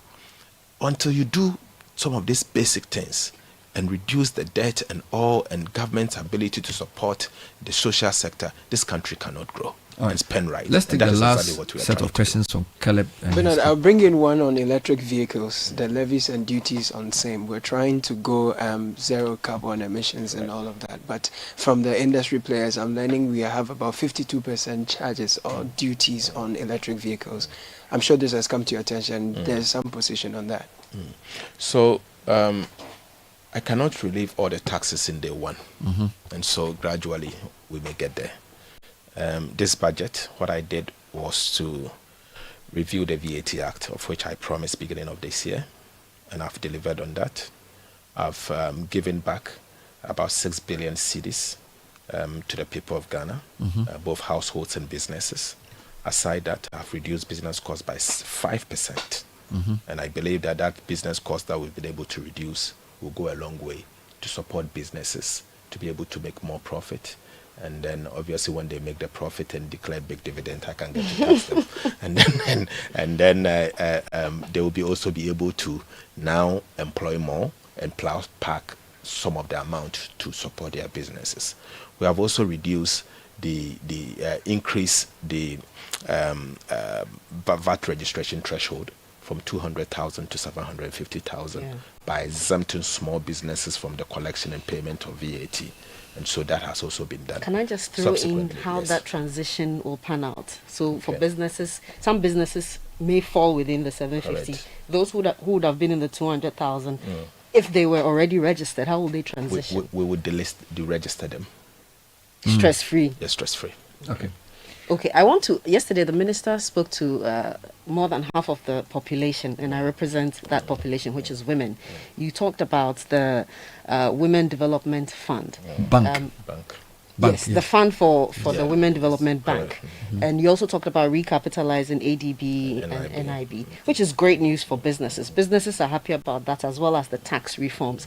But the question for me is, how will that translate into efficient lending for women-led or generally SMEs in Ghana? Yeah. Okay. Excellent question, Kakra. The Women Development Bank will be formed early next year. I have been privileged to see the kind of strategy they've developed. It's impressive. I cannot talk about it in detail here. His Excellency, the Vice President, is leading the formation of the bank. And early next year, when the bank will be officially adored, she will come out and speak around it. And I'm sure you'll be happy. Oh, and, yes, and, we'll be and, looking and, and, forward and the to that. details. I'm from a woman-led business. My quite mom encouraging. started our business, so we are very interested in that. But there are more questions on sports. In the area of sports, can the minister tell us why we are allocating 200 million Ghana cedis for 3 new stadia in 3 regions when we have 10 youth resource centers that have been abandoned for a long time? Minister. Where are the 10 youth centers? There's like this 3 regions are regions that do not have any sports facilities. And so the focus is to give them a facility. Are these new regions? These are new regions. They are not existing regions. Regions already having some. So, recently some regions were created and some of them do not have any sporting facility. So the ones you are giving are what? They are going Is to... it Western, North? I think... what I did was to allocate the resources to the ministers for the minister for sports to choose which region. He's from Oti, so I'm sure the first one will be Oti. I will not be the Western person. North. Yes. And then the third maybe we have or something. Exactly. So we have 6 regions and there is another region, an existing old region that doesn't have one. I think it's Upper East region that doesn't have one. So there are 7 in all. Okay. And I think Volta region also doesn't have a sports stadium. The whole stadium is now a white elephant. Okay. There's nothing there. Minister, on the agenda 111 hospitals, you mentioned that 10 will be completed. Correct. Some are asking the criteria for the selection and if the others, there's commitment that the others will be completed as well. When? So this particular administration, this is our first year in office. We're going to 2nd year. So if you had to do 10, at least you can finish 30. Okay. And so there's a plan to finish up to 30 or even more, depending on resources. So next year, for example, if I'm to get more money, I can increase the allocation for them to finish 15 or 20. But today, I can allocate 10. Okay. The Minister of Education, when I discussed with him, Minister of Health, the plan is to identify those that are almost completed and finish up to 10, and also some in areas of pressing need. So this will be the criteria that he will use in selecting it. But again, I do not select for the ministers. I do the allocation, and it's for the sector minister who knows the sector to be able to select to support. Bernard, the early career pharmacists say they are excited at the candor with which you are addressing issues, and they are saying that if they had had this for a while, they wouldn't have been as disillusioned as they've been in the past. But the Minister of Health indicated that there's a backlog of about 70,000 health professionals over the last 4 years. And can you share specific allocations for permanent recruitment for, say, pharmacists, nurses, doctors?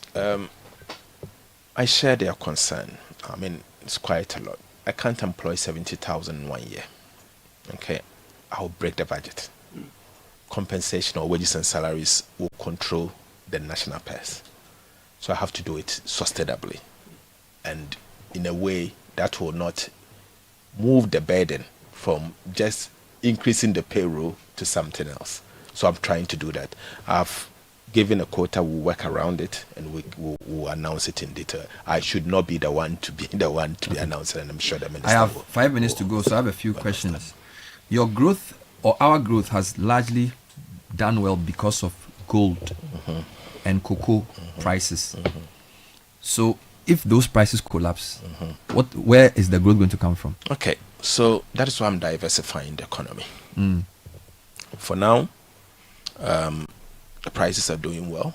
We've checked the projections going into the medium term, and we are very comfortable, particularly with gold, and also comfortable around cocoa. But we are diversifying the economy, and I announced the oil palm development strategy, and to add oil palm to cocoa, so that we will not only be relying on cocoa. So if you have another cash crop or another tropical crop that will also do well, then you can obviously, if one goes down, one can survive, and then you can have the oil palm. I think after oil palm, the focus will also move to another crop. We have another tropical crop that is also very profitable, that was doing well, but for some reason was going down. I signaled that government has taken a decision to deal with the export of raw rubber. And then rubber industry is the second thing that we have to look at, and it has. So these are more long-term structural. But in the meantime, palm is our economy is import dependent. Yes. A lot of our local manufacturers complain about cost of electricity, and also the availability of cheap imports. This month we've been talking about smuggling of everything into Ghana. The textile industry is collapsing. Even rice farmers can't sell their rice because we are bringing rice, some of which is smuggled into the country.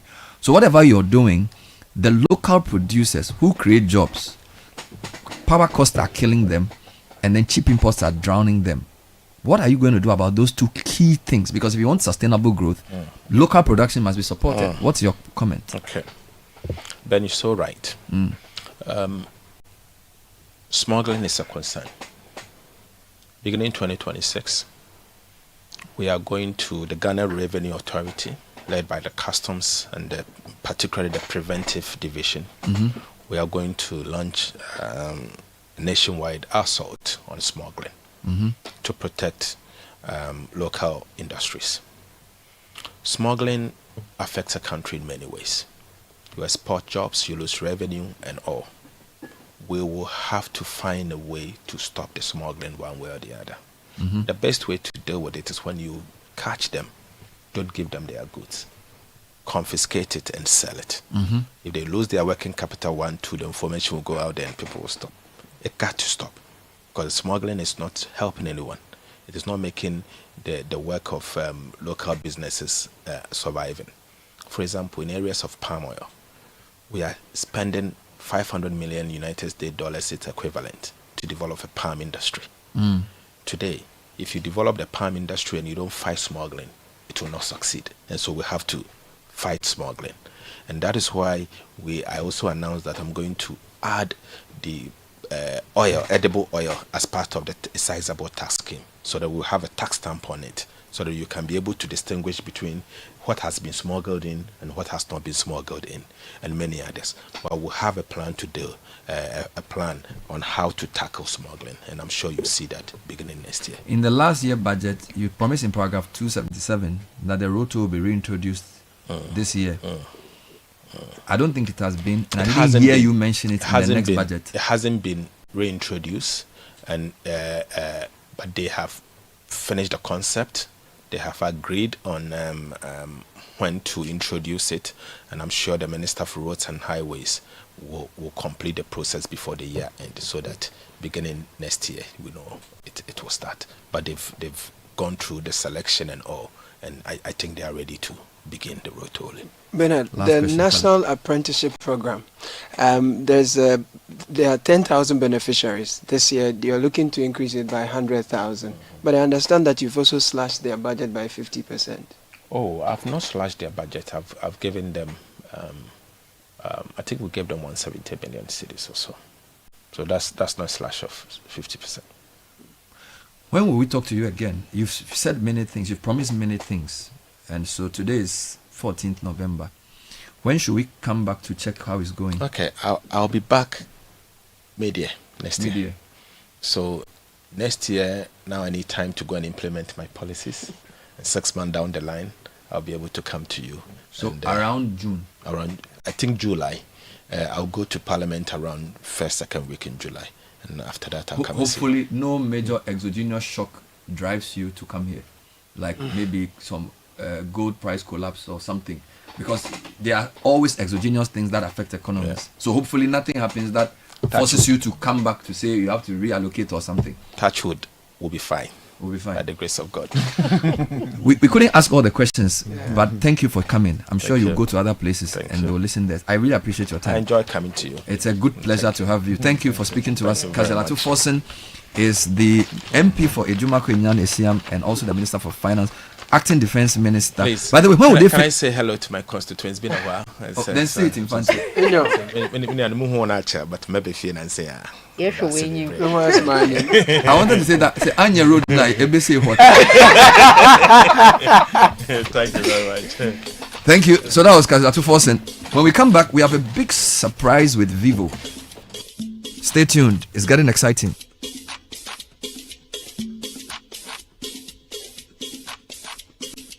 This is the Citi Breakfast Show, the city's biggest conversation.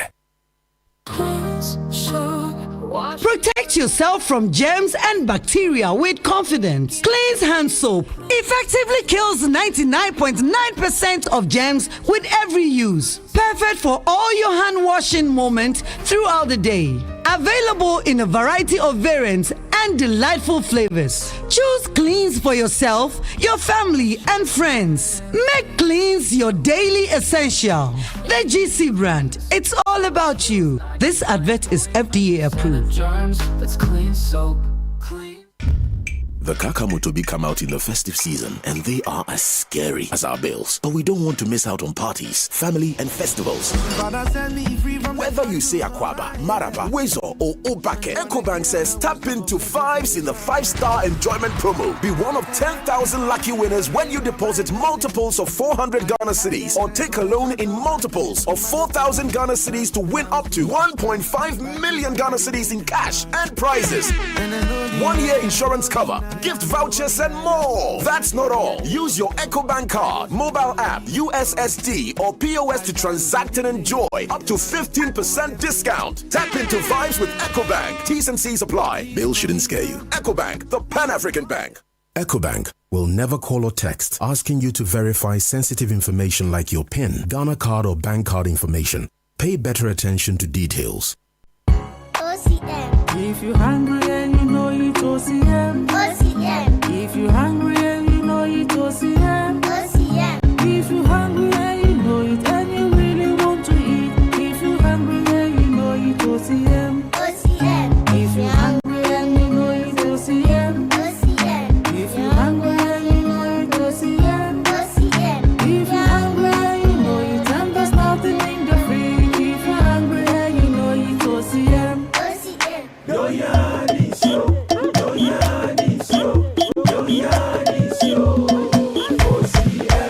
OCM cereals comes in 3 varieties: wheat, oat, and rice.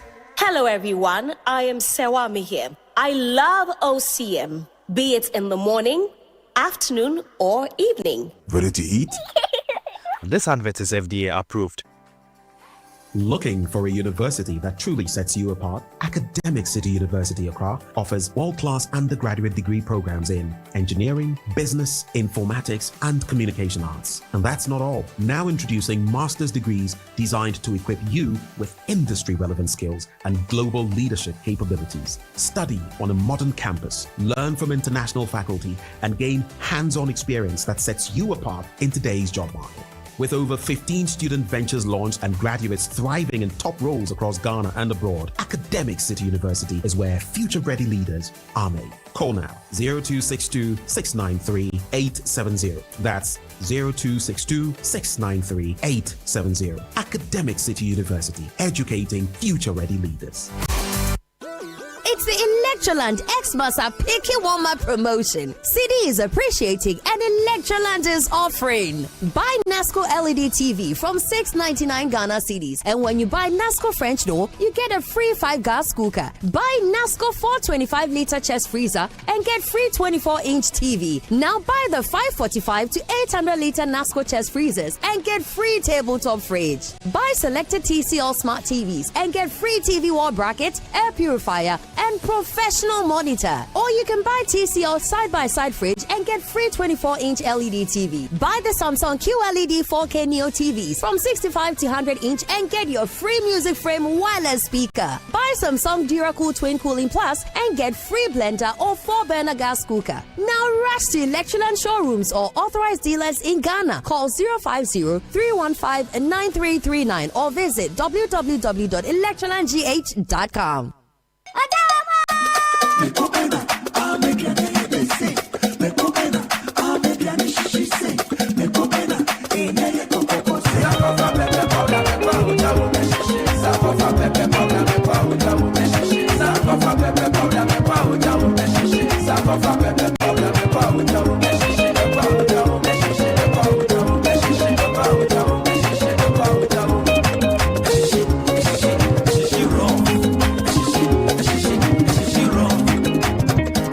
Abochuki baby de unya sankofa pepper soup wey you know pepper sankofa pepper powder sheshe raw sankofa pepper powder me powder sankofa pepper powder me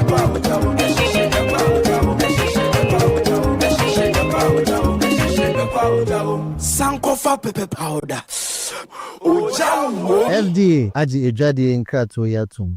Have you imagined buying a house on an interest-free plan and getting a car for free? Well, Afro Arab Properties, best known for building the most affordable quality homes, has hit another milestone of rewards. Are you looking for your dream home today? Afro Arab Properties will definitely show the way. These homes are in 1, 2, 3, and 4-bedroom options located at Manet Spentex, East Legon Hills, Santor, Ashalibotre, Tema Community 25, Old Ningo, Amasaman, Apollonia, and more. Even better, you have a 5-year payment plan without interest. And the big one, purchase a home from some Afro Arab Properties projects and get an electric car for free. Yes, an electric car that can go 300 kilometers on a full charge. So don't miss this big offer from Afro Arab Properties. Just call 055-175-3231 or 0244-109-133. Terms and conditions apply. Afro Arab Properties. At Afro Arab, everyone can buy a house. This is the Citi Breakfast Show, the city's biggest conversation.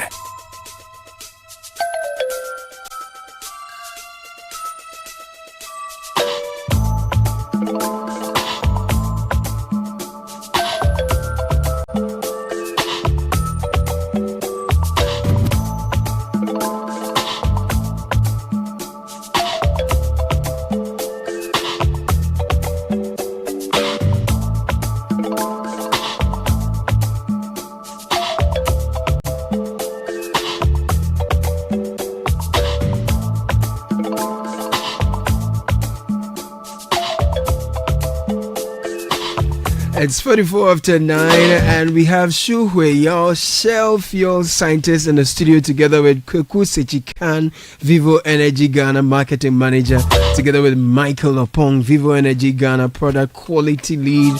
We're talking about their new and improved fuels and all you need to know about them. Ladies and gentlemen, welcome to the studio. Good morning. Good morning. Wonderful. I trust you're doing good. Very good, very good, well. Caleb. And Wonderful. I trust you're also good. Very, very good. Thank you. So let's talk about what exactly Shell is launching. I talked about your new and improved fuels. Are they new product lines? Are they existing products you have improved? What are we launching? Great. Thank you very much. And first of all, greetings from Vivo Energy, greetings from Shell to all your listeners. We're very excited and happy to be here this morning. Nice. And yes, so what are we launching? Vivo Energy, working with Shell.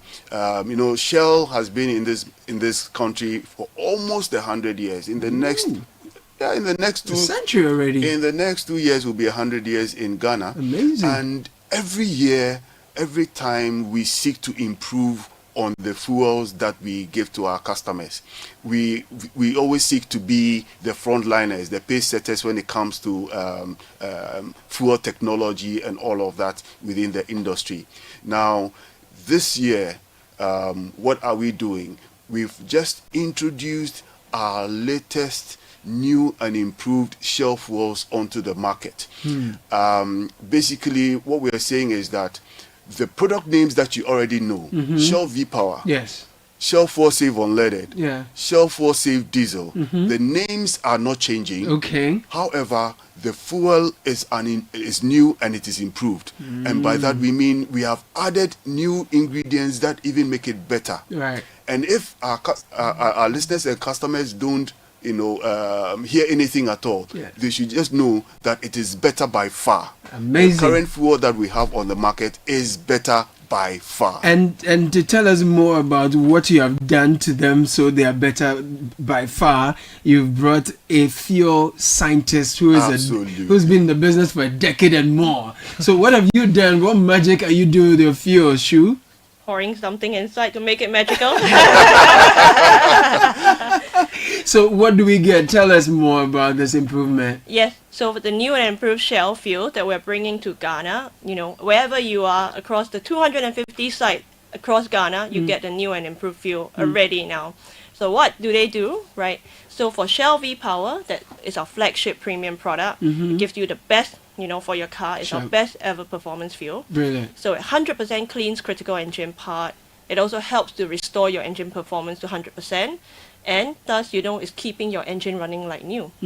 But if you are our Shell Fuel Safe customer, so if you buy Shell Fuel Safe Unleaded, Shell Fuel Safe Diesel, right, you can also, get fuel economy benefit. We know that customer wants fuel economy, so it lasts up to 15 kilometers longer per tank, right? And also, this latest generation of new and improved Shell Fuel Safe also cleans more thoroughly than ever before. Right. So it works no matter if you are a gasoline car owner, if you are a diesel car owner, you are driving a motorbike or a scooter, right, or a hybrid car, you have a new car, you have an old car, we cover everybody to give you the best solution. Michael, you are the product quality lead. What do you have to say in addition to that? Yes, so just like my other colleague said, this is in fact the most premium fuels that we've ever launched in the country. As you already know, this is not the first time we are saying V-Power. This is not the first time we are saying fuel safe. But the new and improved Shell V-Power now cleans 100% all your critical engine parts and then also rejuvenate your performance up to 100%. Meaning that if you've been driving your car for some time and the performance has reduced, you are not feeling the power of your car anymore, put in Shell V-Power, you get 100% It will back. come back to life. Yes, I like that. Keeps your car running like new. And the interesting thing about the fuel safe is that, as we've been saying for decades now, our fuel safe offers fuel economy benefit, meaning that you buy less, you drive for longer. This time around, we've even make it better, and it's better by far because it gives you up to 15 kilometers extra.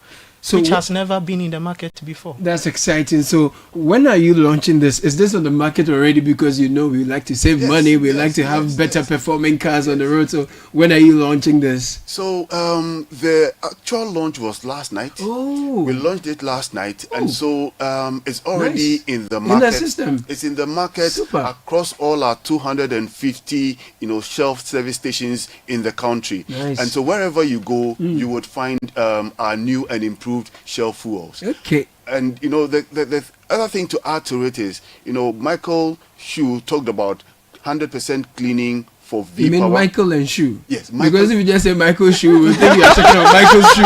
I meant Michael and Shu. Thank you. So they both spoke about V-Power 100% cleaning of critical engine parts, Shell 4Save Unleaded, up to 15 kilometers extra, and in both instances, what it means is that you buy less, you get more. Yeah. Okay. So if you're cleaning your engine 100%, it means that the chances of visiting your mechanic and all of that reduces, right? So you save money. If you travel further, it means you're burning less fuel to get, even further. So in all cases, you're saving money. In this, our current Ghana, you're saving money. As you mentioned mechanics, some people have had a chill, Yes. Cool is that even though we say that the new and improved Shell fuels have only been in Ghana, we have launched them yesterday, but actually I started working with Michael, Kweku, and the team on this project for 12 months, right? It took them, took us really long, right? We really ensure that we want to deliver the high quality fuels in the market. We check everything. Michael and his local team, maybe he can tell you a little bit more about, what they check. Yeah. But they did a brilliant job in ensuring a smooth execution and a smooth transition over from the old fuels to the new fuels that So now we can product proudly say, quality lead, what job have you done that has been so highly commended? What did you do exactly? Yes, so we've done a lot, not just myself. Like she said, we have a strong team that have been working on this for about a year now. Right. So locally,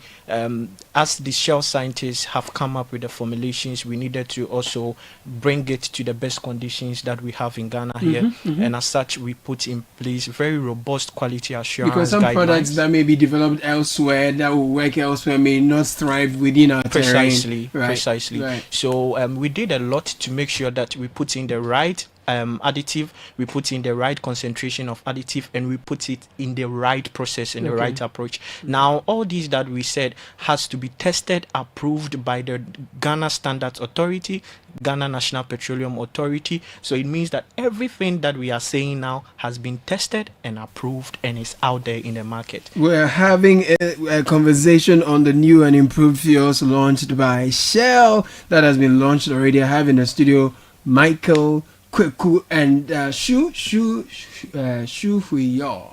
Correct. Yeah, your second name sounds like my name, Yao. But this is Yao. So there's Kweku and Yao and Yao. And then there is Michael. I take your final word before you take leave of us, Michael, Shu, and Kweku. I start with Kweku. Yes. We're very excited about, having, the opportunity to present Ghanaians another opportunity to experience the latest technology that we have in fuels. We're very excited that we can bring to Ghanaians, fuels that will serve them and the needs of their vehicle even better. Right. And when I say better, I mean better by far. Right. Okay. Better by far. I love that tagline, Michael. Yes. So if you're a customer and you drive an old car, you drive a new car, or you are planning to buy a car 2026, 2027, V-Power is the best for you. Nice. Now, if you use a diesel engine, you buy Shell Fuel Save Diesel. If for any reason you can't buy V-Power, Shell Fuel Save Unleaded offers you equally better performance that you can get for your car. Is your first time in Ghana? Absolutely, yeah, it's amazing. How are you finding it? It's really fun, I think. The team is so energetic. What have you tried? What meal have you tried? What meal have I tried? I tried the fufu. You tried fufu? Yeah, and all the meatballs. I keep getting fried chicken, fried fish fillet. I love all of them. The jollof rice may be a bit too spicy for me. But Okay. So your final word before you leave us. Right, so not all fuels are the same, right? Shell sells high quality fuel, and right now the new and improved Shell fuels, right? Shell V-Power, Shell Fuel Save Unleaded, Shell Fuel Save Diesel is available across all 250 sites in Ghana. No matter where you are, you get the best thing out there. Thank you for spending time with us. Shu Hui Yao is a Shell Fuel scientist. Kweku Sechikan is Vivo Energy Ghana Marketing Manager. Michael Opong, Vivo Energy Ghana Product Quality Lead. Ladies and gentlemen, thank you for passing through. Thank you very much, Caleb. And thank you to all your listeners. Many blessings. This is the Citi Breakfast Show, the city's biggest conversation.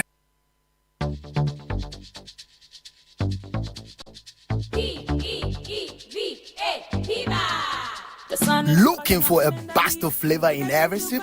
Discover the refreshing taste of Piva beverages. Enjoy the classic Piva Cola flavor, perfect fit anytime. How about a fruity adventure? Try our delightful Piva orange fruit drink packed with recognized citrus flavor. Craving something exotic? Our Piva cocktail fruit drink brings the tropics to you. For a sweet and juicy treat, grab our grapefruit drink. And don't miss out on the refreshing Piva Tangerine fruit drink, busting with tangerine flavor. Piva Cola, Piva Orange, Piva Cocktail, Piva Grape, Piva Tangy. Grab yours today. Available now at your local store. Call us on 055-00-322-31. Piva, a taste you love. This advert is FDA approved. P for Piva.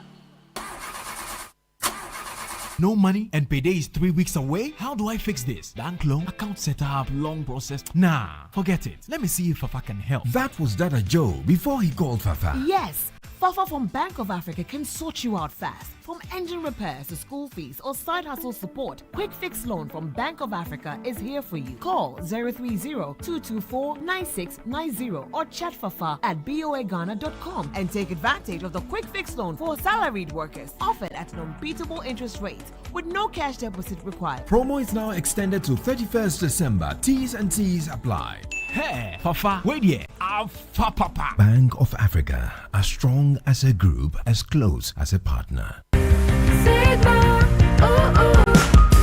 make life easier with Sigma appliances. Yeah. Your excellent go-to choice for Sigma appliances. This Christmas, from air conditioners, fridges, freezers, TVs, and washing machines to small appliances, Sigma has them all. And now, beginning January 2026, for every Sigma appliance you purchase, you will be donating towards bettering technical vocation education training in Ghana. Visit Platinum Impex on the Sprinters Road behind Okadeco for wholesale or find Sigma products at your nearest home appliance shop. Call 0302-801-555 or WhatsApp 0554-666-444 or visit platinumimpex.net. Sigma Appliances. Create possibilities.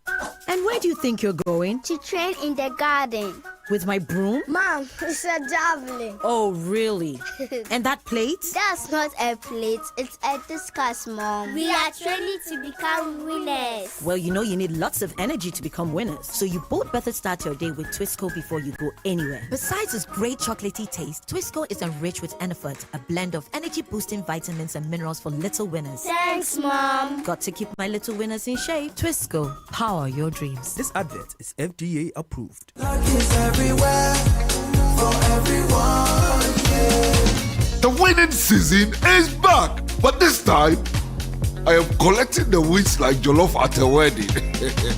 The luckiest season 3 is here. Your chance to flip your luck or maybe your bank accounts too. 2 easy ways to join. Dial *712#. Hit 1 to buy for you or 2 to gift a friend. Feeling lucky? Pick 1 for a random number or hit 2 to choose your own. Pay with mobile money. Done. You're in. Or go to theluckiestafrica.com, click community tickets, choose your number or let the system do so for you. You can buy a ticket for your boo or your favorite barber. Pay with Momo or card if you're abroad. 1 ticket could turn your 1 Ghana Citi into 500 times more, and the whole community could win 10 times over. Dial *712# or log on. Let's get lucky together because luck is everywhere. Play responsibly, not for persons under 18 years. This promotion is regulated by the NLA on the Caritas platform. It's time to take the next step toward your dreams. Admissions are now open for our January 2026 intake at Lancaster University, Ghana. Experience world-class education, global opportunities, and an unforgettable experience right here in Ghana. For more information, contact us at +233 030 221 8989 or send an email to admissions@lancaster.edu.gh. Apply today and begin your journey to success with Lancaster University, Ghana. Your future starts now. From Kumasi to Takrady, from Accra to every corner of Ghana, Royal Foam is giving you a reason to smile, stretch, and say, wow! Wow. Royal Foam proudly presents the Royal Wow promo. Get ready for a massive mind-blowing discount from 10% all the way up to 50% off. Saving more on your favorite Royal Foam comfort products. That's right, Lunar Sofas, a whooping 50% off, beds 30% off, Aging Crack L-shaped sofas, 30% off. And yes, Royal Foam mattresses, 10% up to 20% off. True comfort, true style. Now at prices that will truly make you smile. But hurry, these deals won't last forever. Visit any Royal Foam showroom or any of our outlets nationwide. Calls on 020-227-1000 and 050-922-7042 today. Your piece of real comfort is here. Royal Foam. Rest assured, it's the Royal Wow promo. This is the Citi Breakfast Show, the city's biggest conversation.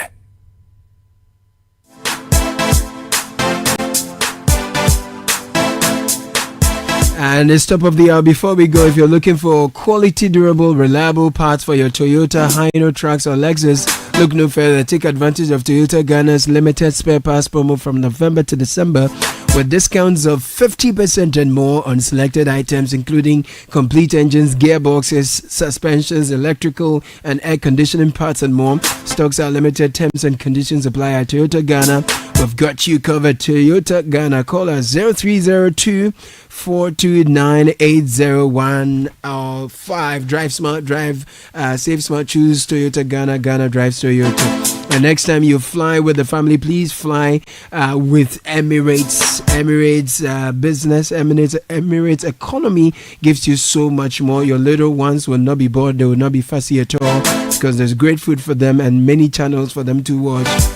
And of course, little toys for your little explorers to enjoy. Find out more at Emirates.com. Please, anytime you have to build and you need to buy cement, choose quality. Go for Diamond Cement. They have two 42.5 out grade and the other 32.5 out grade. Whatever you want is great value for your pocket. They are all over the country, but their factories are in Aflao, Takoradi, and Buepe. 0244 313-368 is the number to call. Diamond Cement is still as hard as a diamond. And clearly this weekend you are looking for a best of flavor in every sip, aren't you? Piva Beverages gives you that variety. Piva Cola, Piva Orange, Piva Cocktail, Piva Grape, and Piva Tangy. Grab yours today. 0550-032-231. Piva Beverages, a taste you will love. Did you know that Absa Infinite cards are designed for limitless living? Absa sees your story and offers premium privileges, global access, and concierge services. With Absa, you will enjoy exclusive travel and lifestyle experiences. Absa makes elite banking effortless and empowering. For more information, visit the nearest Absa branch or our website absa.com.gh or speak to your relationship manager today. We see your story and invite you to write it with us. Your story matters, Absa. Thank you for doing it. Listening. Samuel Acom is here with the news at 10. Morning, Samuel. Good morning, Caleb. Coming up, government.